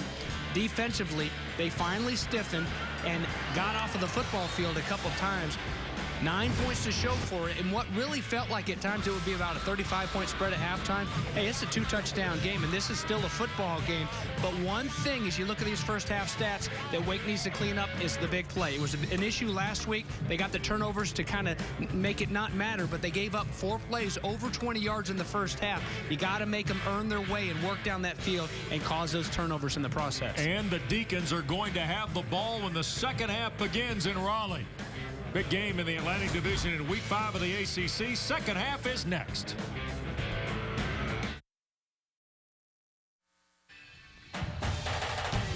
ACC football is brought to you by the official corporate champions of the Atlantic Coast Conference, Haviland, Food Lion, and by Toyota. Let's go places. Back in Raleigh, get ready to start the second half. Wake Forest trailing NC State by 2 touchdowns at 23-9, and Lindsay's with Wake head coach Dave Clawson. Coach, Ryan Finley really challenging your group. What'd you talk about here in the locker room in order to adjust defensively? Well, I mean, we're not doing a good job at the perimeter. The pass game has hurt us a little bit, but what's really hurt us is the perimeter screens, the dummy pitch. We're not getting off blocks in the perimeter, and we're giving up too many chunk plays on those type of plays. Thanks so much, Coach. Good luck second half. Okay, thanks. Guys? All right, Lindsay, thanks. Thanks to Coach Clausen. His team will take the kick to start this second half. James, you talked about it, that even though they traded those red zone trips for field goals in the first half, and that's something they had not done much of in the first 4 games.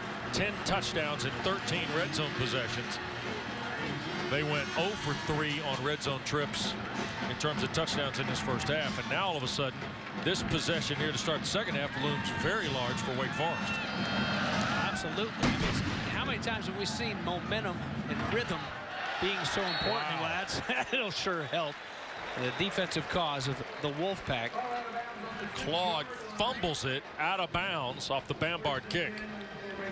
Well, I've seen this happen more than once so far in the season too, James. Well, and we saw a misjudged receive of the kick by NC State in the first half. They were able to get it back. This one is not going to turn over to the Wolfpack, but still, man, you hurt yourself. Starting here now at the 6-yard line, and here comes John Wolford. They've got to go the distance if they want to put some points on the board here to start the second half. Off the 6.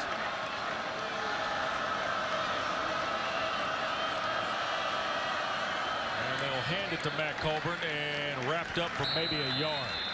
B.J. Hill, James talked about big number 98 in the first half. There he is, 6'4", 313 from Oakboro, North Carolina, makes a stop. You know, in Wake this year, so much of their pass game has relied on being able to run the football and use the play-action pass to buy you some time. Well, they haven't had much success. We showed you the one play there at halftime, but that was a personnel issue as they drove down the field and got some nice yardage from Colburn. But for the most part, it hasn't been there. Inside run, Colburn out to about the 12, gain of 5. And it'll be third down. Justin Jones. Look at Big Cam Sarandon. One time, targeted one time. I mean, he's one of the best tight ends we've seen the last couple of years, and it's like he's non-existent. It's such a nice target. Deacons are 1 of 7 on third down.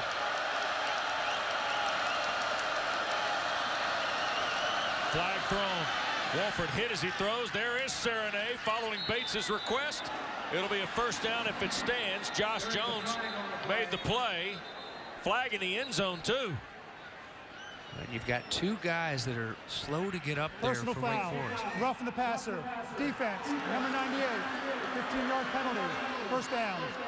B.J. Hill called for roughing the passer, and Josh Harris, 29th straight start today for Wake Forest, is shaken up.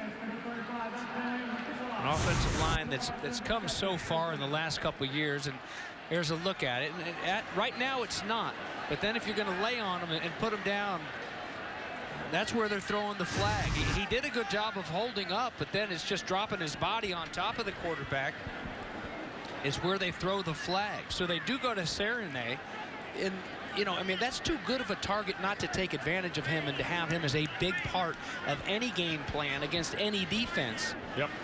Came into the ball game, by the way, with just 6 catches in 4 games. And James, what you're talking about is 2 years ago he had 54 catches for over 500 yards. Last year, 46 catches, 560 yards. He had 9 touchdowns in the last 2 years, did Cam Serenay, the redshirt junior from Northern Virginia.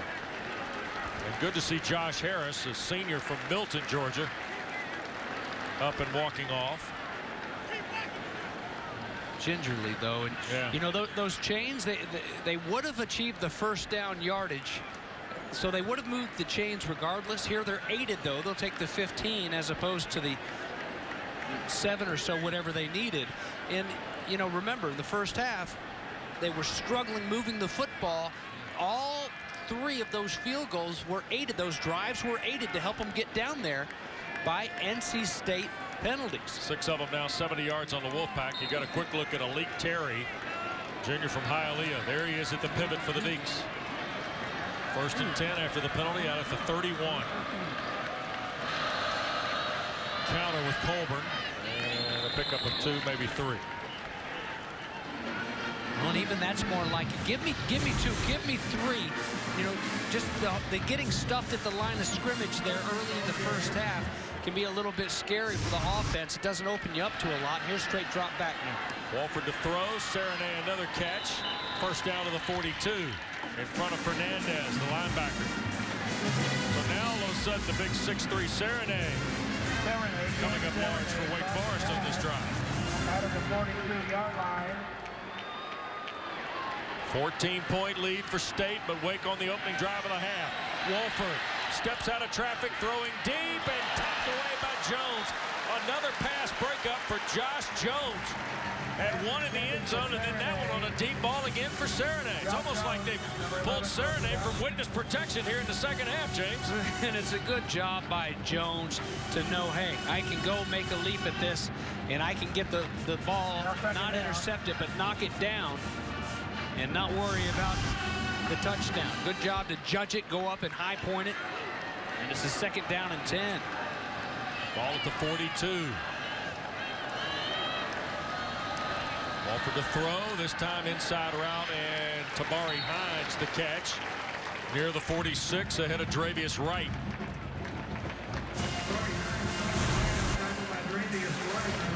Here's the pack, and we talked about Jones earlier making a break up in the end zone. How about that one? Yeah, he likes to go up and get it. Michigander. A couple Michiganders out there playing here today. Well, here comes a big 3rd down now. And the Deacs just 2 of 8. They need to stay on the football field right here. Go down and try to get some points. Get a little bit of this momentum early in the second half. 3rd and a half dozen for Walford. Rips it here. Serenay cannot hang on. Dropped it. Would have been right around the 1st down mark. And the State 49. Moore and Jones in coverage. And poor Cam Serenay's got grass in the helmet frame and everything. Yeah, he's got to have that is what he's got. You know, it's thrown a little bit behind him. But you're in a dogfight, and you got to come up with those plays, especially when you've got the receiving abilities as 85. And a couple nice catches on this drive, but they're going to stall right here near midfield and have to punt it away. Braylon Cherry waits for Don Maggio, freshman from Moncton, Maryland, to punt it toward him. And Cherry going to run off from this, and it will hit and 2-hop into the end zone. So, 8 plays and a punt for the Deacs. 54-yard punt by Maggio. State scrimmages from its 20 when we come back to Raleigh.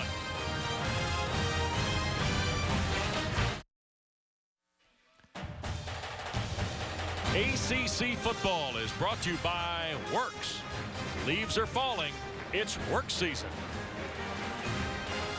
Back here in Raleigh, Wolfpack with the lead. Uh-oh. Oh, got another squirrel. We're doing a good job finding all the squirrels here on these campuses. In the ACC? Yeah. Another ninja squirrel for you. Huh? I like the one that was hanging down in the water. What a beautiful weekend here, too. Honoring the best in bluegrass music on Friday night. Getting started. A lot of bluegrass music downtown Raleigh. Heard you were coming. Ball at the 20. Play fake Finley. Little reverse, and here's Samuels. Got 1 block. Got 2. 40-45 for Jalen Samuels. Jesse Bates, the safety, over to make the play. Well, just as Wake Forest, anytime they're out there on the field on offense, they need to look for Serenay. You've got to get the ball in the hands of number 1. And here they'll do it on a little reverse end around. And look at his big guys out there blocking for him. He finally gets impatient and runs by Matt Days. But that's a nice gainer here on 1st down. 24-yard play, and now the throw here to the near side, and a big catch coming out of bounds to Trowell. We've seen Samuels, Trowell, Lewis, Cherry. Haven't seen too much of Hines. Hines for a track guy is a pretty interesting wide receiver. Good hands, a good fight to him. And Harmon, of course. 1st and 10. Finley going backside. Boy, well scouted that time by Wake Forest. And Samuels is hit. And forward progress on the hit by Thomas Brown is marked back behind the line. Loss of 5 to the 48.5. Good job by Brown. The guy who started out there at Wake as a safety. In the pass from his safety spot, he was a really good blitzer, very active, and a big guy. Nice size for a safety and a linebacker at 6'3", 225 pounds, but dropping him for a loss. Wake's got 3 tackles behind the line. Play fake Finley. Rips it in the middle of the field. Lewis the catch, first down to the 31. Bates the safety on coverage, but boy, I've been impressed with Stephon Lewis. Yeah, Stephon Lewis and Ryan Finley waits for him to come out of his route. Enough time up front, good protection up front. And the safety, Jesse Bates, has done a good job of keeping people in front of him, not giving up those real big plays like they had a couple they gave up last week against Indiana, but still, damage is done on that one, and they'll move the chains. 11 tackles already for the redshirt freshman. A little bootleg. Looking deep, going to take the shot and overthrows Thaddeus Moss. That is the freshman from Charleston, West Virginia, who played at Mallard Creek in Charlotte, who is the son of Randy Moss. How about Finley? Look at this. I mean, you talk about a dangerous throw. Going all the way back over in. 3 guys there underneath Moss, and they still almost completed. A little bit too strong, but they had some space still. Thaddeus, by the way, 6'4", almost 250. And a freshman out of that fine Mallard Creek program down in Charlotte. Here's Finley setting and offline, trying to get it back to Lewis near the first down at the 21. Brown was over there for Wake Forest. So now all of a sudden, James, we've seen this happen with Wake Forest a couple times. NC State on their second drive of the day where Bambard kicked a field goal. Dave Doran's team's got 3rd and very long here. And as you said earlier, the field goal game is not the given that maybe it would be at some places. Right. So again, I said it a couple times here today, but this may definitely be 4-down territory. So you don't need to get all 10 here right away if you're NC State. Pack leads by 2 touchdowns. Finley guns it here to the near side, and that is dropped. And that was Troell. You know, the first ball that Troell caught here on this drive, it was very similar to, he kind of let it come into his body rather than going out and extending those arms. He just tried to, this time, tried to turn and go up the field with it in too much of a hurry. Otherwise, I mean, it's right there on the money. Finley continues to be very accurate, still no interceptions. It was a big 49-yard field goal attempt, not just for this game, Wes, but here for the future. They need to hit this sucker. Bambard's kick is away, and it's good. Longest of his young career, 48 yards.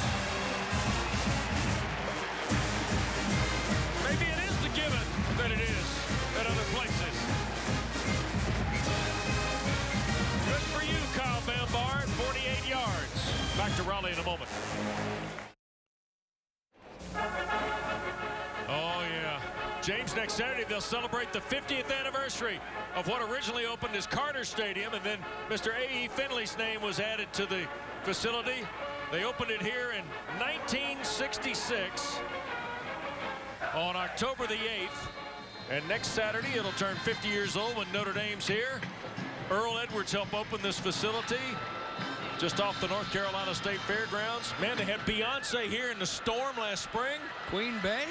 I saw Van Halen here as a youngster. Wow. How about, you see the list that was up there? Yeah. U2, the Stones, Paul McCartney. Oh, good times. Coughed up by Claude. And I believe Wake's fallen back on it. Scotty Washington has recovered it for the Deacons. I believe. Dravius Wright, who Dave Doran says is far and away the best special teams player we've got, I think unbuckled Stephen Claude. Well, look at him cover. Both these teams do such a good job. Puts his hat right on the ball, and it was right. The senior from Vero Beach, Florida. Not only the best special teams guy that they've got, but he also said on punt cover, which is one of the best punt cover units in the nation. Number 80 says the best gunner I have ever coached. Man, he comes up with a huge lick there. But the ball just seems to be bouncing the way of Wake Forest the last couple of weeks, not turning it over. Snap to Walford, gonna gun it deep for Wade, offline, incomplete. Sean Boone there in coverage for the Wolfpack. Wade had the inside edge. Wade had so much space, and he was looking over that outside shoulder, and very late he whips his head around, and he's still within about a step. Look at him here. He's got it crossed over, and then he finally turns his head around. Otherwise, that's a home run ball, and Wade takes it to the house, and we've got a whole new ball game. Instead, it's 2nd down and 10.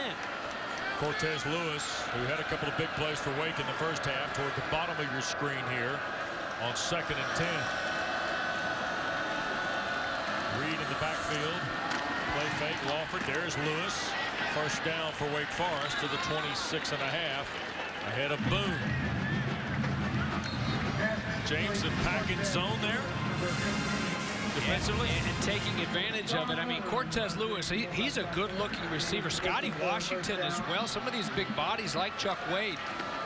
Nice receiving core. He's got to get some time and get it to him. Down the middle, diving attempt by Wade, and he comes up short. Boone there again for NC State. So now all of a sudden it's 2nd and 10 quickly.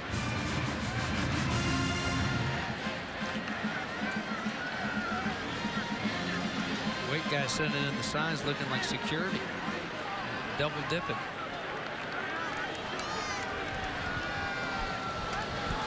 Here's Reed shuffling, and Wolford going to keep it. Works to the outside and close to the first down. He'll have it, I believe. Let's see. Had to get beyond the 36. Come on, Wes. Of course he does. It's John Wolford. That's what he does. He just finds a way to get just enough to move those chains. Hey. A tough dude right there. Well, he'd be driving you crazy if you were playing, wouldn't he? Oh, yeah. Just the way he scrambles. But I want him on my team, that's for sure. Yeah, absolutely. Find somewhere to put. Up the ladder and incomplete on first down, looking for Alex Bachman. 6'4", a 6-foot sophomore from Moore Park, California. The intended receiver there, number 17. Had a long way to go. I believe it was Niles Clark out there covering down outside backer spot. This long throw, and he threw it nice and high where Clark couldn't get it. We briefly caught a glimpse of the offensive choreography over on the Wake sideline. Yeah, that's what I was saying. It looks like security guards over there. Those neon shirts. Give is to Reed, and Rocky Reed cannot break free. James Smith. The mesh point, it's part of it. I understand that the quarterback's reading, but it just, as a running back, it kind of frustrates me. Because as a running back, I'd like to get a full head of steam instead of like pausing, and then get going. That's one thing they miss, I think, with Kendall Hinton. He does a really good job of just being a natural at that mesh point. Deeks are 2 of 9 on third down. Walford is hammered, and that's Josh Jones. Second sack of the day for the Pack. Well, I wish we hadn't already given up our Jimmy John's freaky fast play, because JJ, Jimmy Johns, or Josh Jones is freaky fast getting there on the blitz. Boy, has he been active and fun to watch. The junior from Michigan here this afternoon, and there's a big old pop. This is a team that doesn't blitz a ton, but Dave Huxtable, he's dialed it up just at the right times here today. Maggio to punt now for Wake Forest. 26-9 game. Just ahead of 7 minutes to play in the third, and here is Cherry. Flag down, 35-40, and Cherry up near midfield before the play is finally brought to the turf. 50-yard punt, and let's check the flag that's at the 25.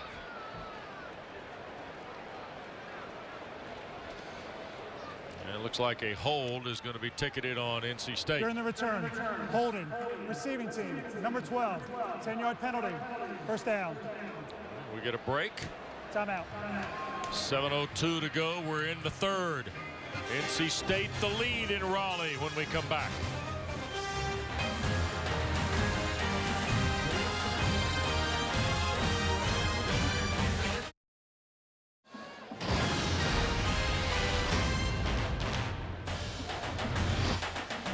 26-9.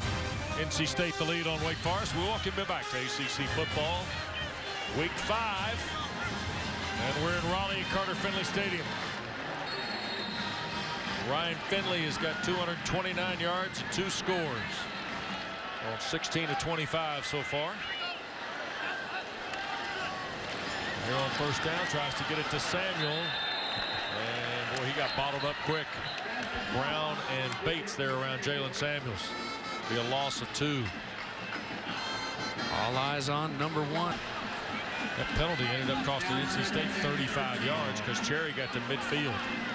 It hasn't been, it doesn't seem like a ton of penalties by NC State, but just such bad times and such big ones. Yep, 80 yards on 7 of them, James.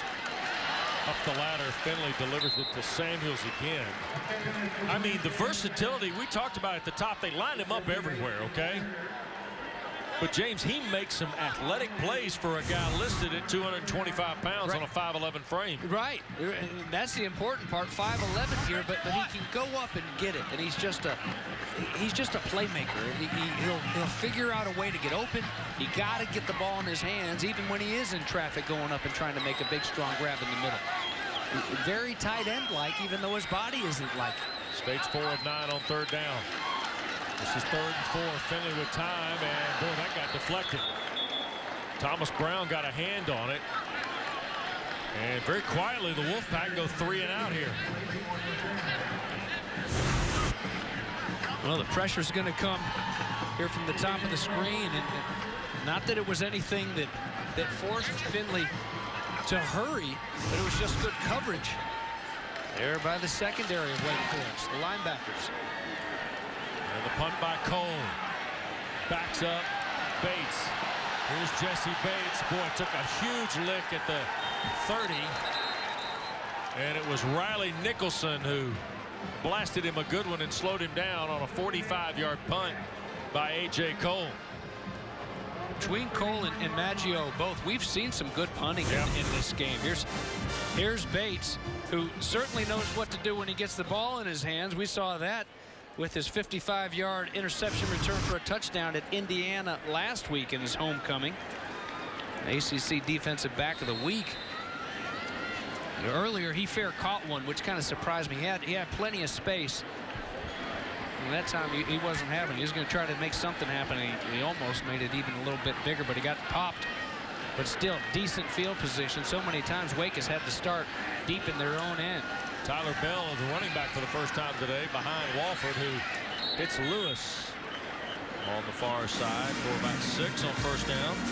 Tocho and Jones over there for NC State. There's the choreography. Now, first of all, we're going to get Bates one of those shirts. Now, look at how do you sort all this out? Huh? Well, all you have to do is worry about one. But their job's not done yet because Wolford will take it and take a quick look back over there every once in a while, and maybe a sign or two else will pop in. 2nd down. Serenay the catch. Steps out of one tackle. And into NC State territory goes Cam Serenay before Arius Moore makes a stop. Keep feeding the big man. That's your go-to guy in the second half. The 4th or 5th time they've targeted him here in the second half. It's going to take a little bit more than that, Josh Jones, to drop Serenay.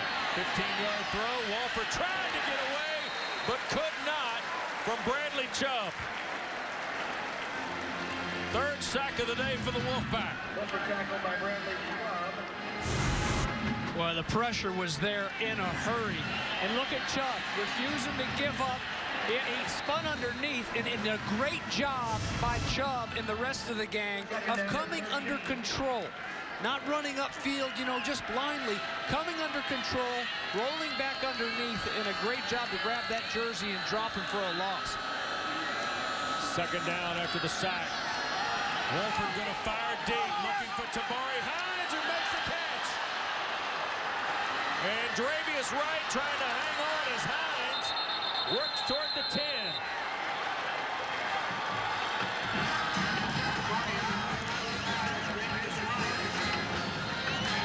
Again, this never say die attitude. Watch the lick. My goodness, on Wolford. And here's the end of the play. Again, thrown underneath, and Wright is there stride for stride, but he goes running right on by Hines. Hines doing a great job to adjust and come back to a ball that was put up there as Wolford was, man, was he ever hit hard. And he's going to need every bit of this timeout to catch his breath. And what a big-time play, and what a tough kid number 10 is. Look at him over there. 40-yard throw to Tabari Hines. And Dave Clawson was in a full sprint to get the timeout called. 98 yards on 6 catches now for Tabari Hines, as you get a look at the third-year coach of the Deacons, who's picked up his 3rd ACC win in the opener, conference opener, and a win at Duke a couple of weeks ago. I believe it's going to be Street that's going to come here just from the edge and put the lick on him. Contavious Street runs right around the tackle. And again, you know, I mean, a good job by Street not to go too low, not to go high. And it's, you know, that's football. That's just rough and tough football. No flags, and there shouldn't have been. And a nice play, nice adjustment by the sophomore, Tabari Hines. Dave Clawson's troops. Say it again. Just remind everybody out there, this is the first taste of getting a wake here this year. Go on the road at Duke, come from behind, win. On the road, Big Ten team in Indiana come from behind to win it last week. Wolford to keep it, trying to get to the edge.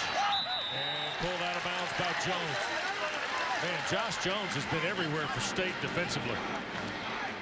Good-looking football player, this redshirt junior from Walled Lake, Michigan. Well, absolutely, and it's, I mean, he's going to take a proper angle here. He's already quick and fast enough. When he's got everything down, he's got it locked down and takes those nice crisp angles.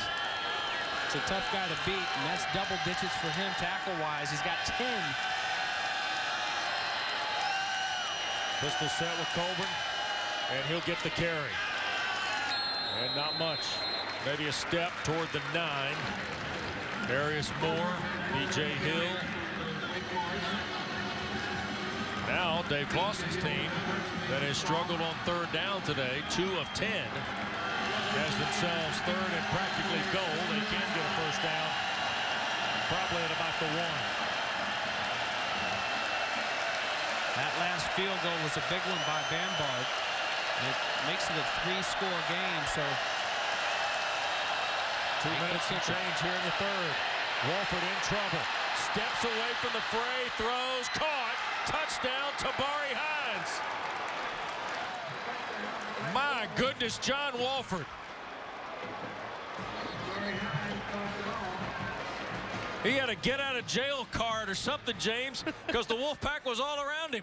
Look at the smile on his face. You know, and what you don't see right now is Wolford being under duress. I mean, he just doing everything he can just to fight and come up for air, to have enough breathing room to get that ball out there. And finally, I mean, you got to feel for a guy like Moorhead, Jarius Moorhead, the safety there in coverage. It's so tough to hang with anybody just from snap to throw on a regular play, let alone one where you've got a quarterback that's going to scramble all day long. You've got an injured Wolfpack player down here. John Wolford, boy, the ice tub will feel good tonight. And that is Chubb, Bradley Chubb, who had the sack earlier in the drive. One of the football-playing Chubbs in the ACC here of the last 5 or 6 years. This Chubb guy's got to get healthy. His cousin isn't playing against Tennessee today up there in Athens, Georgia for the Bulldogs. Good to see him hop off. You're right, though, with Wolford. That ice tub it'll be a much needed. But you know what's really going to be rough is the hour-and-a-half bus ride back home. It's not that far, and it's nice to be able to get home in such a hurry. But, man, it's going to be such an uncomfortable bus ride for some of those bangs and bruises. Yep. Here's Weaver to try and make it a 10-point game. Snap high. Boy, good job by Maggio to get the spot down for Weaver's point after. Well, you see, John Wolford, we told you, guy got out of trouble. I mean, it's every single snap, it seems. where he's just running for his life. But it's, you know, it's just the scrap that he has in him, and it's another good job by NC State, you know, to wall him in. But then he gets run by up on the top, the defensive end, and allows him to slip out. 6-play touchdown drive. Lindsay standing by with a former Wolfpack great.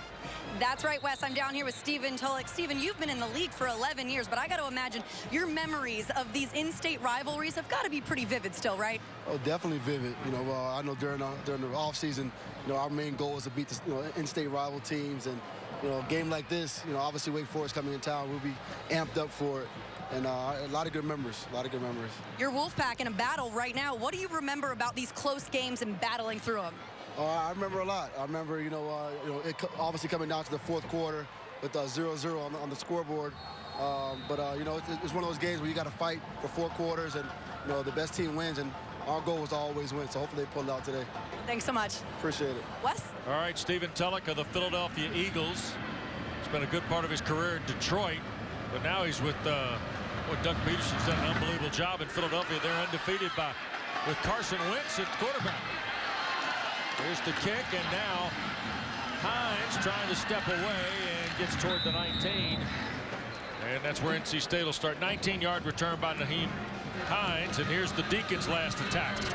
Well, and a decent field position to start. They start to lean on the big tight end, Cam Serenay, again. And there's Wolford's first magic act on that drive, and here comes the second. Both times, at the end of the throw, he finds the sophomore, Tabari Hines. This one results in the first touchdown of the day for the Demon Deacons. So now Ryan Finley and NC State, who got the long field goal from Bambard, now got to try and get something going here, and Matt Days is free. Days midfield into the Wake 40. And another flag, Wes, back in the backfield. I think this one's coming back as well. You talk about inopportune times. Personal foul. Shot block. Number 65 and 53. After distance to the goal. First down. Left side of the line, Garrett Bradbury, Tyler Jones are called for this.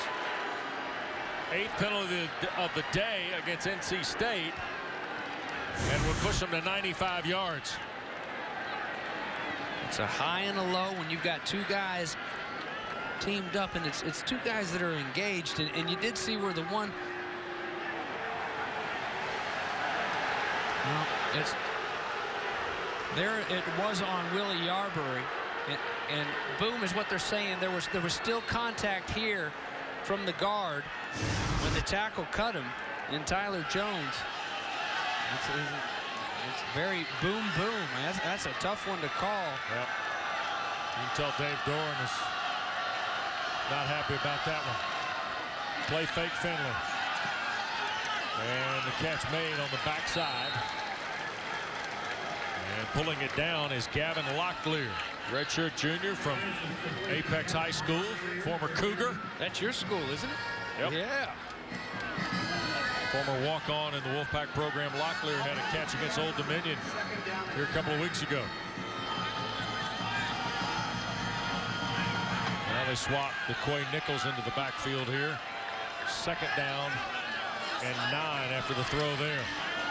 Finley loads, shoots it here to the near side. What a catch! And a flag to boot, and Thaddeus Moss. Wow!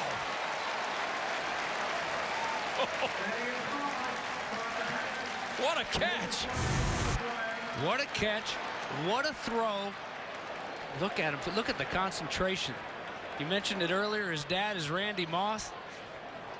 Pass interference. Defense. Number 10. That penalty was declined. Personal foul. Hands to the face. Defense. Number 53. The 15-yard penalty will be tacked on to the end of the run. First down.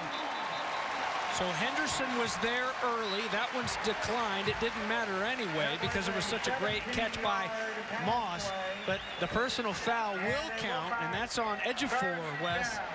And finally, Wake getting into the game a little bit of helping out North Carolina State with the penalty.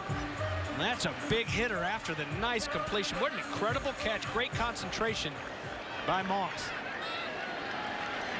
1st and 10 in Wake territory now. 3rd penalty of the day against the Deacons. Samuels on the carry. That's stacked up, trying to get to the left edge. And this Wolfpack crowd didn't like the extra pushing and shoving that went in on the tackling of Jalen Samuels. Well, we've seen a couple late hit penalties, a roughing the passer. You got to blow the whistle and blow it dead, really. I mean, otherwise these guys are gonna keep playing as long as that guy's gonna keep churning. Yep. So second down, let's call it 10 again. Final half minute of the third, 10-point lead for the Pack. Days found the cutback, picked up 5, maybe 6. Thomas Brown, and now a flag thrown on the back end of that.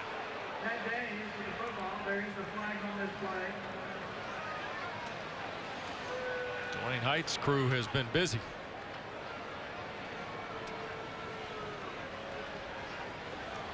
After the play was over, personal foul, unnecessary roughness, number 66, offense. The down counts, third down. So Joe Selfo, grad transfer out of South Alabama. All right, play's over now, and here comes Selfo. You see him fall on top of it, look like Ryan Jambia. There's Joseph. His dad is the former Tulane head coach, Chris Selfo, NFL assistant, worked in the SEC. 9 penalties and 104 yards against NC State today. That'll be the final play of the third. Finley will just walk off, and the quarter will expire. We go to the fourth in Raleigh, and a 10-point lead for NC State. The Wolfpack trying to get their third win in their first ACC game. It would be their third in a row against the Deacons. Back with the final 15 minutes from Raleigh after this.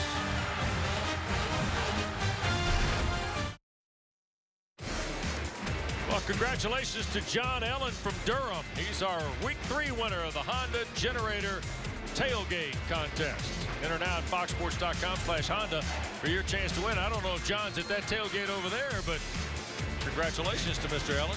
That tailgate would be a whole lot cooler if John Ellen were over there with his Honda Generator. Tell you what, if they could hold a spot later, I'd introduce him to my friend James Bates. Third and long, we start the fourth. Finley on a deep drop. Sets and fires, and in traffic, a catch is made. And breaking away is Jacoby Myers. What a play by the Wolfpack to start quarter 4.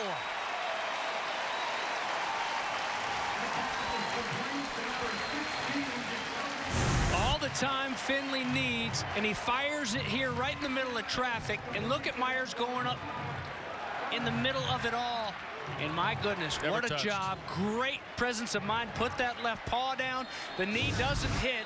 They'll review it, of course, not only here, but as the ball carriers were knocked down and gained additional yardage.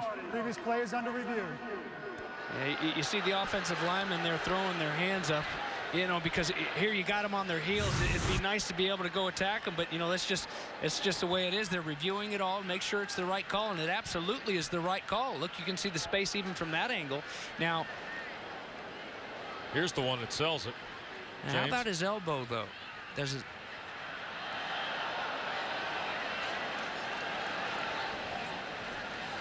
Knee never hits. Yeah, knee, no, it doesn't.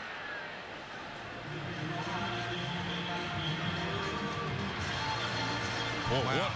First of all, if he's ruled down there, it's still a first down.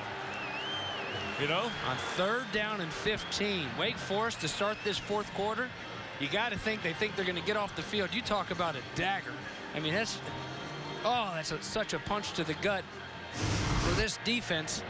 When you've got them stopped, 3rd down and forever, and they convert. And that's one thing that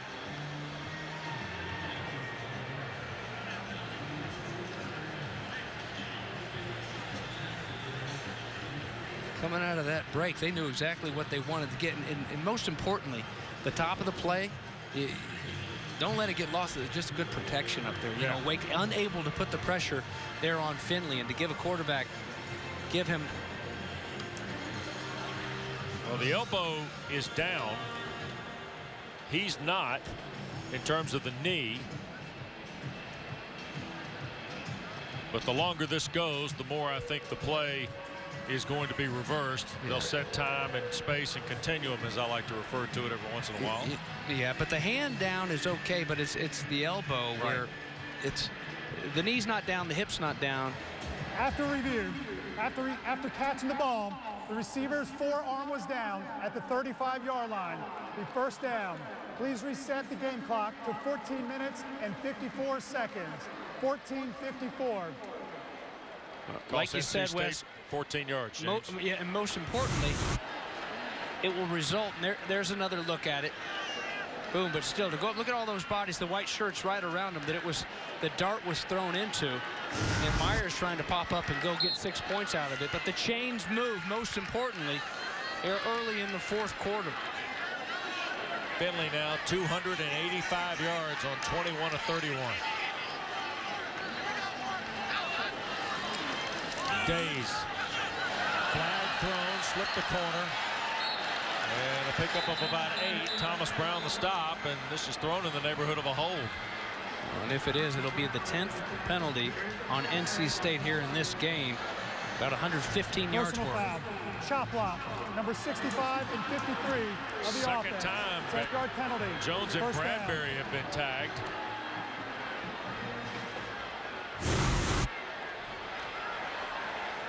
And here it's going to be again, and right here. And what's going to happen is the defensive lineman, I believe it's Chris Stewart there, he's hanging on to the guard that's trying to move and get off of him. He continues to hang on to him. It's not like they're engaged because of the offense. It's the defense is what they're seeing. Right. Play fake Finley. And tried to go back shoulder to Lewis. And Wake stayed home with Watson, the left corner. Yeah, Watson's a pretty good corner. You notice when they try to go pick on those corners, they don't go to the boundary. They'll go to the field, and that's where you've got young Amari Henderson or Deontay Austin. Brad Watson is one of many really good cornerbacks that have come through here at Wake Forest University. Second and long, off the back foot and thrown out of bounds by Finley. They tried to trick him, and that was a mess, but Wake Forest not fooled. How about these penalties, though, for NC State? NC State. James, it's interesting. 10 for 119. Wake Forest got 3 for 38, but seemingly all 10 have come at an inopportune time for Dave Doran's team, hasn't it? Oh. And big ones. Yeah. You know, they're getting ready to go through. You talk about the schedule with some teeth. And they're going to go right through the teeth of it here, starting with the only team with a losing record on the schedule after this one is Notre Dame. First things first, though, here's a third down and there's the even longer. Yep, delay a game.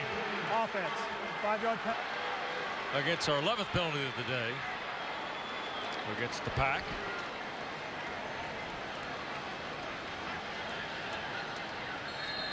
Cost them 5. Now State is 5 of 11 on third down, but just 2 of their last 8.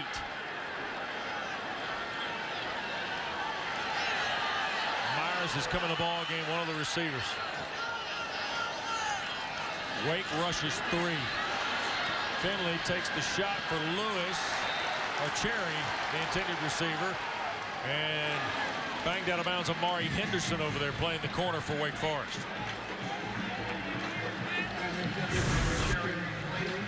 This has been a disjointed second half. This is the whole third quarter, and it continues on here early in the fourth. And a nice job. We've seen some nice play here this last little run by the Wake Forest secondary. Cole's punt, fair caught inside the 10. And that was Jesse Bates. So that's where Wake Forest will start. Around its 7th. 47-yard punt by Cole. Almost a minute gone. Final period in Raleigh.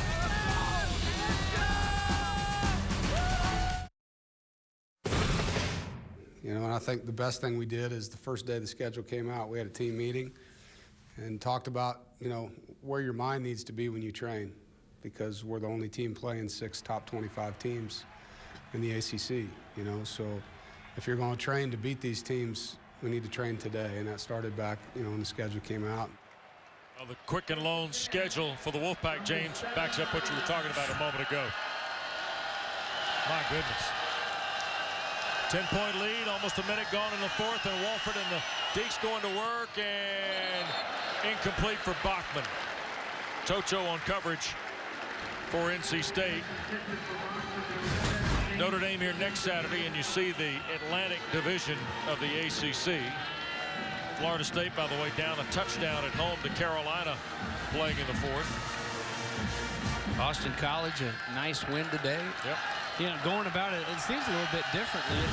Even the Boston College game is a banger type of game. You come battered and bruised when you're playing the Dazio football team. Wolford to throw again. Lewis steps out of bounds at the 15. Too shy of the first down, ahead of Stevens. Again, Cortez Lewis, what a weapon for John Wolford in this Wake Forest offense. He runs very crisp routes. He's got excellent hands. He fights when he gets the ball. Now can the Deeks fight here for 2.5 yards, move those chains, stay on the football field. Otherwise, NC State come up with a big stop and get decent field position. Wake just 3 of 11. Pack trying to get there with pressure. Across the middle, Tabari Hines, the first down. Out to the 22 goes Hines. Niles Clark. Right there for State.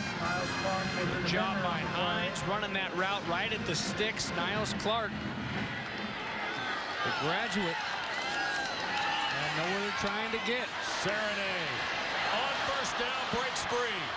And banged out of bounds at the 42. And now a flag thrown behind the hit by Sean Boone.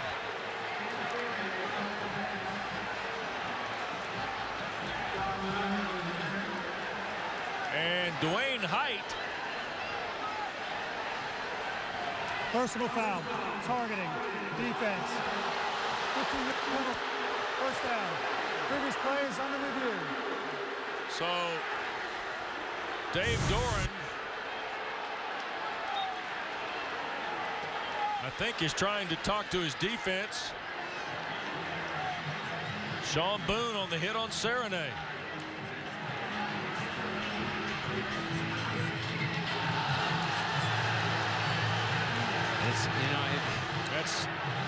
That's in the city limits, as they say, right?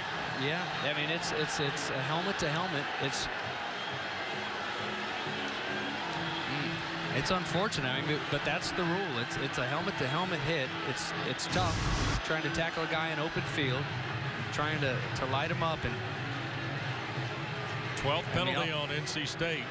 All I can say, and seeing it through the lens of a defensive guy, I mean, I don't love it, but it's the rule. I mean, it's a helmet-to-helmet hit, and we've bragged on these kids. They've done such an outstanding job across college football of avoiding that helmet-to-helmet. And this he had a few steps, so it wasn't like it was just a boom, boom, boom. It was, to put that head across the front, and but it's just it's an ear hole shot. And the unfortunate thing is, if this stands after they review it, Sean Boone will miss the rest of this game, right? The starting safety, and then of course the first half and the next game against Notre Dame. Yep, here next Saturday. At the review, the ruling of targeting stands. Player number 24 is disqualified from the game. So Sean Boone will be replaced by Jarius Moorhead. And Wes, that's 7 penalties now on NC State of, 13, I believe, and 7 that have been 15 yards, or they could have been. A couple were half the distance. So Boone is out, and what really has to be frustrating is coming out of a bye week. You want to be so sharp. You've spent 2 weeks to kind of get ready for this big stretch run, and to have some sloppiness on the penalty front really has to be frustrating. Walford looking to throw, and he's sacked by Bradley Chubb.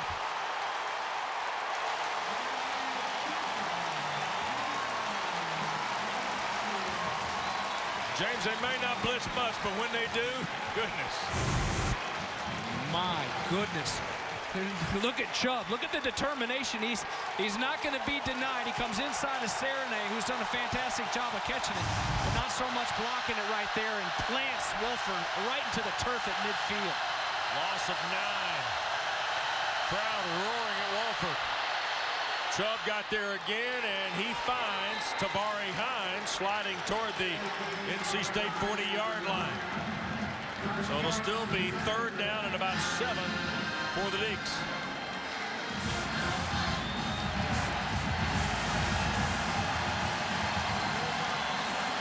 John Wolford has had a bandage around his jaw most of the day, and now starting to feel a little worn down, I'm sure. Early in the 4th and a big 3rd down here. Play clock down to 5. They get it snapped. And Wolford will be short of the 1st down by about 3 yards.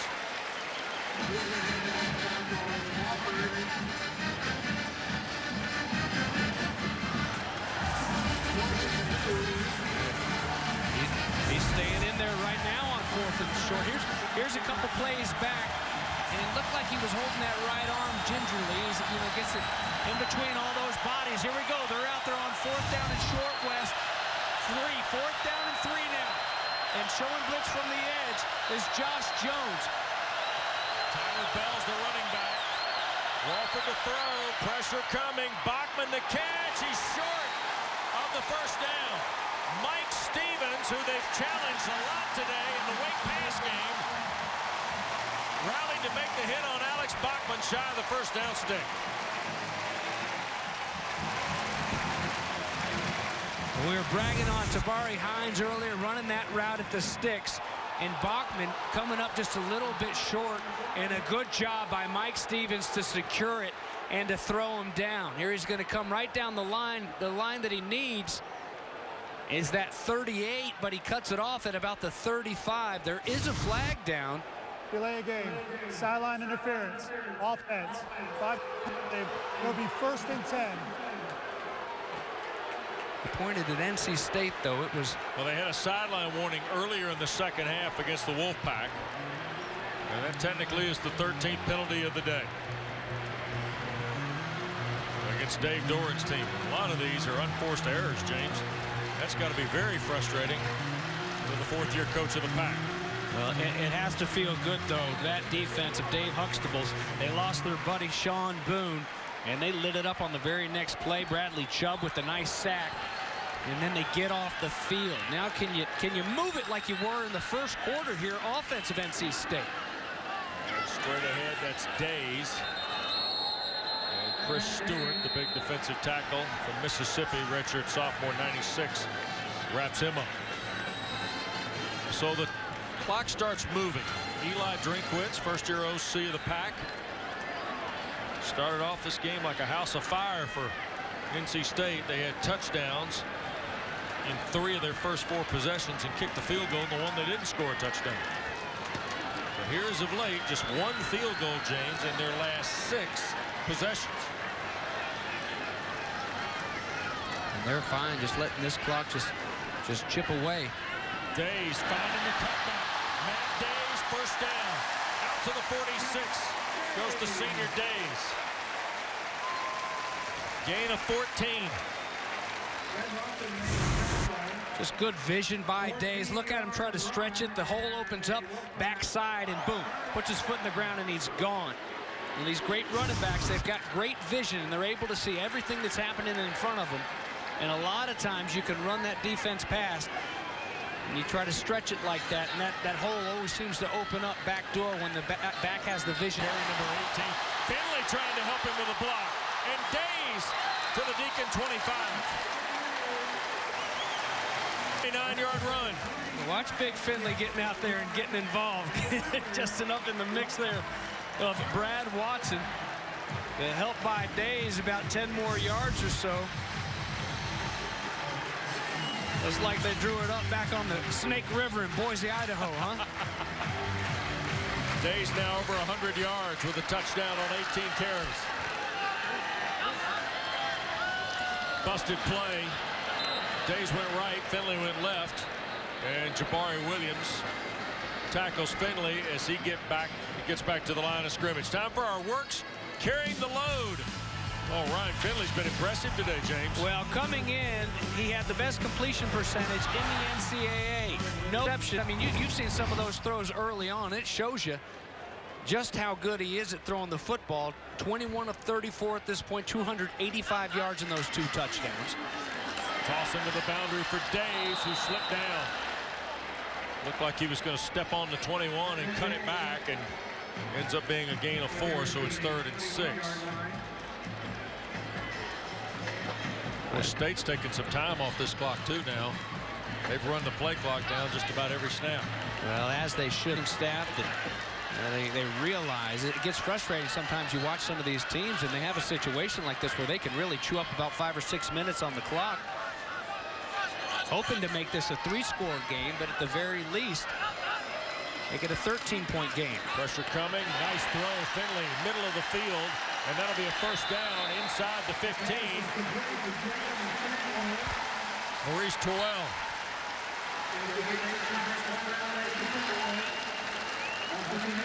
Ball at the 13.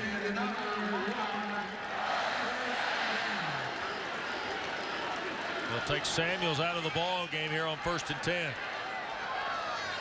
First pass of the possession for the Pack, James.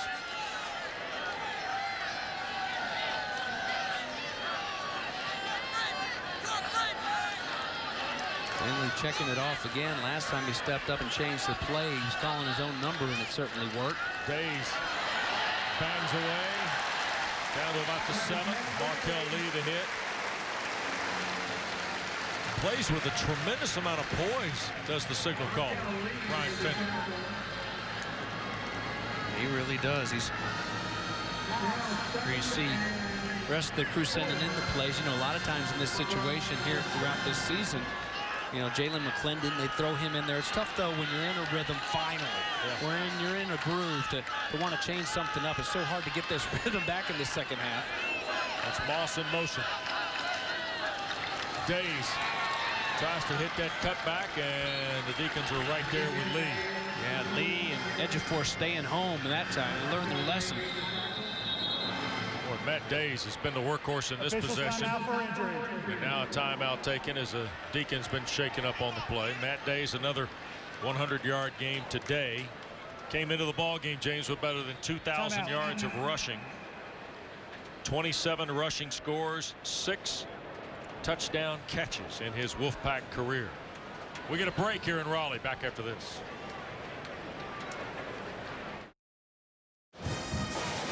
You see Jabari Williams is up and okay on the weight bench. NC State looking at 3rd down and 4 at the Demon Deacons 7-yard lines. We rejoin you from Raleigh. 10-point lead for State, and Ryan Finley, the Boise State transfer, going to work.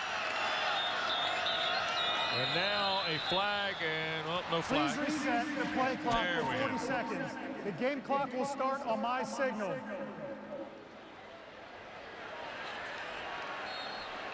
Boy, the Deeks really need to find a way to hold them to a field goal here and keep it a 2-touchdown game as we near 6 minutes left in this football game. Finley looking for the end zone. Caught! Touchdown for Kelvin Harmon.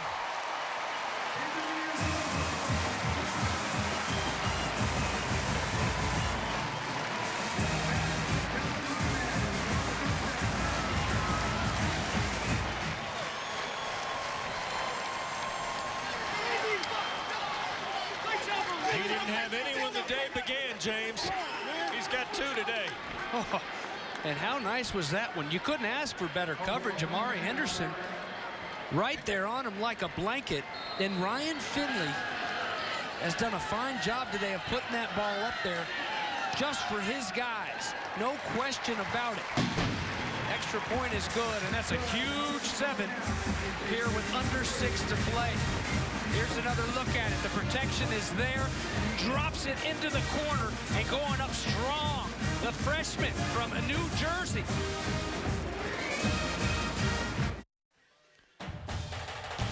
ACC football is brought to you by Ford, by Honda Generators, and Rocket Mortgage by Quicken Loans. Push button, get mortgage. Well, a look inside the Wendell Murphy Football Center. Some of the great Wolfpack coaches of the past. Beatty Feathers, Chuck Amato. Look at Coach Lou right there in the left side with the hat on. Of course, Dave Doran's taken the pack to bowls in each of the last 2 years. Don't forget, 7:30 start time tonight. Bob Rathman, Taquillo Spikes will be at Heinz Field in Pittsburgh. First ever football meeting with Marshall and Pitt. That ball checks up, and Wake handles it with John Armstrong, who has not played much this year. Fixture a couple of years ago for the Deacons on offense, but he got tackled around the 10-yard line there. Great kick, too, man. That's a nice weapon to have. There's Matt Days grinding it out on the ground. Finley throwing the big block. He doesn't just throw it on the money. He goes and puts his body on the line as well. Days down to the goal line. And the second touchdown of the day, Kelvin Harmon. You mentioned it, Wes. Hadn't caught a touchdown pass in his college career coming in. Now he's got 2, and that was a beautifully thrown football. And a nice fight to go up and grab it and pull it down and make it even tougher for Wake Forest with a new quarterback. Change at the quarterback spot for the Deacons. Here's Kyle Kearns slinging it. And incomplete, looking down the far side for Stephen Claude. Now this Kyle Kearns. So John Walford, remember, James, you saw him kind of hanging that shoulder. He's standing on the sideline with his helmet on and buckled up, but here is Kearns. A redshirt freshman, 6'2", 195 pounds from San Ramon, California. Well, they've got Jamie Newman available as well. Kendall Hinton hoping to get him back in the next couple weeks. Kearns again, this time the backside throw, Chuck Wade. And he will work out of bounds. That'll be a Wake Forest first down. Kearns might be able just to throw it a little better. This is his first appearance of the year for the Deacons, at least statistically. Now he'll take the deep shot, looking for Washington, who can't hang on. And broken up by Tocho.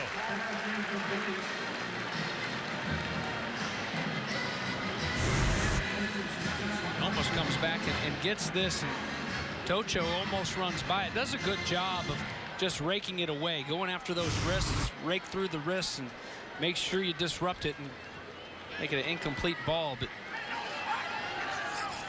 Jack Tocho's a pretty good cornerback here for NC State, not just against the pass, but I like watching them play against the run as well. Serenay the catch. Still short of the first down. They'll mark his progress toward the 31. Arias Moore there.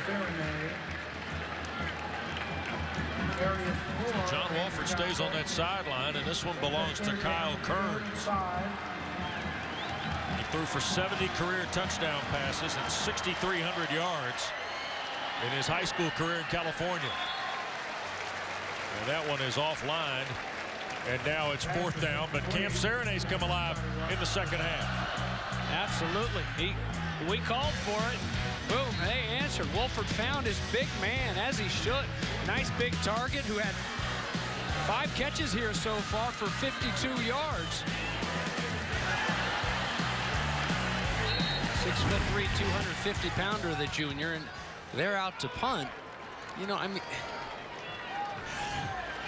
4:51 to go. Wake's got 2 timeouts left.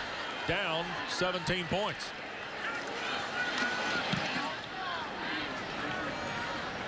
Cherry feels the punt and will be brought down around the 20-yard line.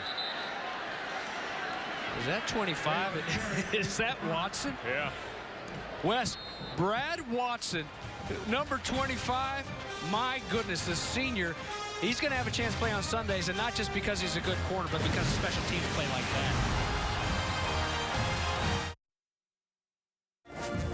All right, right, so here's my guy, this senior Brad watching. No, seriously, watch this, Wes. Watch this play late in the ballgame. He blows up the blocker and then has to go through the blocker to hang on and drop the return. I mean, that's impressive. And that's a starter. That's a guy that's been in there every single snap on defense, playing his tail off. That's, hats off 25. He had an interception, blocked a kick, both in the first half against Indiana last week in the comfort behind. You know what they say, right? The next level, the more you can do. Yeah. Ball at the 20. And that heart to go with it. Now, Wake, needless to say now, they got to get on and get off this football field immediately. Days already over 100 yards. And Deacons have 2 timeouts left. The thing that impressed you the most, and there's John Wofford walking around, helmet on, but Kyle Kearns owned the possession a moment ago for Wake. The thing that impressed you about NC State, not long before the Finley to Harmon catch, was the way they managed the clock with the lead in that last possession. Right. And it's a shame if you're an NC State fan that and credit Wake Forest for putting this offense in a little bit of a funk there after they looked like a well-oiled machine early on. But the Finley show at times this year could be a lot of fun to watch. I mean, it's a pretty good quarterback they've got. Days first down for NC State. Out toward the 33. And not to mention, Wes, when you got the 1-2 punch where you've got a guy, it's one thing to have a quarterback that can throw it around and to have some targets that he can hit, which we're finding out here in a hurry that he really has some explosive targets to throw it to, some weapons around. And, and Days is an outstanding receiver as well. Jalen Samuels and company.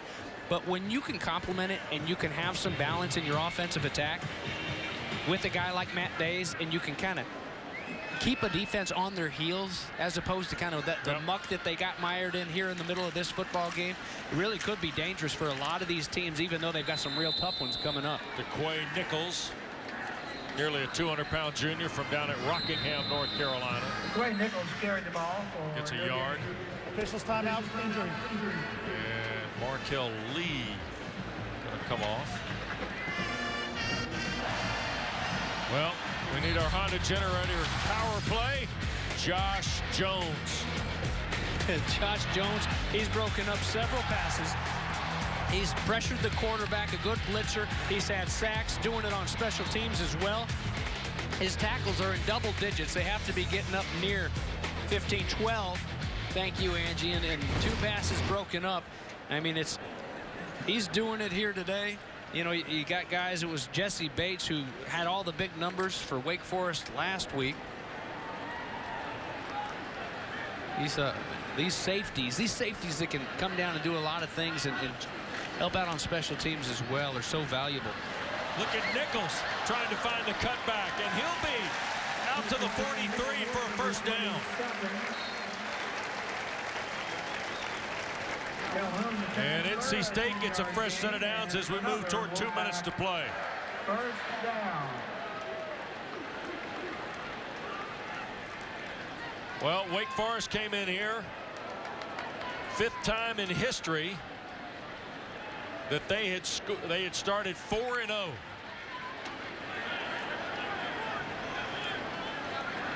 And Josh Jones has led this Wolfpack defense.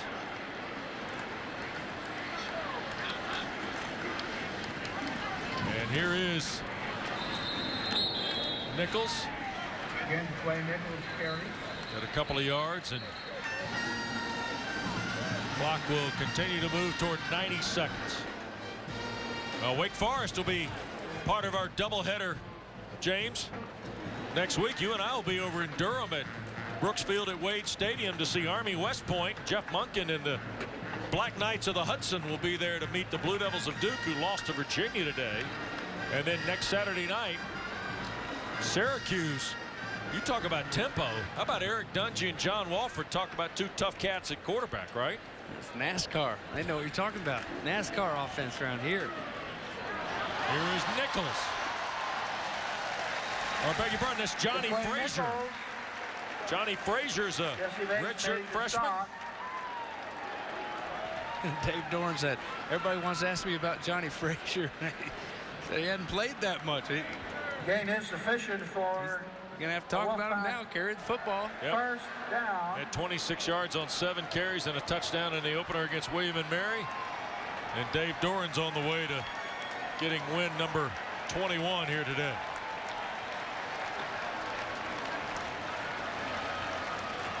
And if the Pack can throw another log on the fire here in a moment, it'll be the 14th time under Doran they've scored 40 or more. But Frazier's just going to get the carry, and that will be that. And NC State has beaten Wake Forest for a 3rd straight time, for the 4th time in the last 5, and for the 6th time in the last 9 meetings. The old Big Four rivals. And James, since 1997, the home team has won this series 18 of the last, led early and wins today 33-16. Back after this. NC State wins 33-16 today, James. 300 yards for Ryan Finley, 3 touchdown passes. Matt Days, 125 yards and a rushing score. The first touchdown of the day for the Wolfpack. Some nice balance. It was good to see here in person the Boise State transfer Finley. And hey, let's not forget, he was going up against a defense that was 10th in the nation, forcing 6 interceptions so far this year. It was a clean game. A clean game from his standpoint anyway. There were a lot of penalties, but he didn't turn the football over, and that's huge. They've got to cut down on some of these penalties and clean it up. And this is an offense that can match a defense and can win some of these games in a tough stretch coming up for NC State. Wake Forest to welcome Syracuse to Winston-Salem next Saturday night as part of our ACC football doubleheader. NC State hosts Notre Dame here in Raleigh. For Lindsey Rowley, James Bates, our producer Dave Berenger, our director Lonnie Dale, and our great ACC football crew. Wes Durham, a reminder, Marshall in Pittsburgh at 7:30 tonight. Bob Rathman, Takeo Spikes at Heinz Field on a Saturday night for the Panthers and the Thundering Herd. We appreciate you spending Saturday afternoon watching ACC football from Raleigh, where the Wolfpack wins 33-16.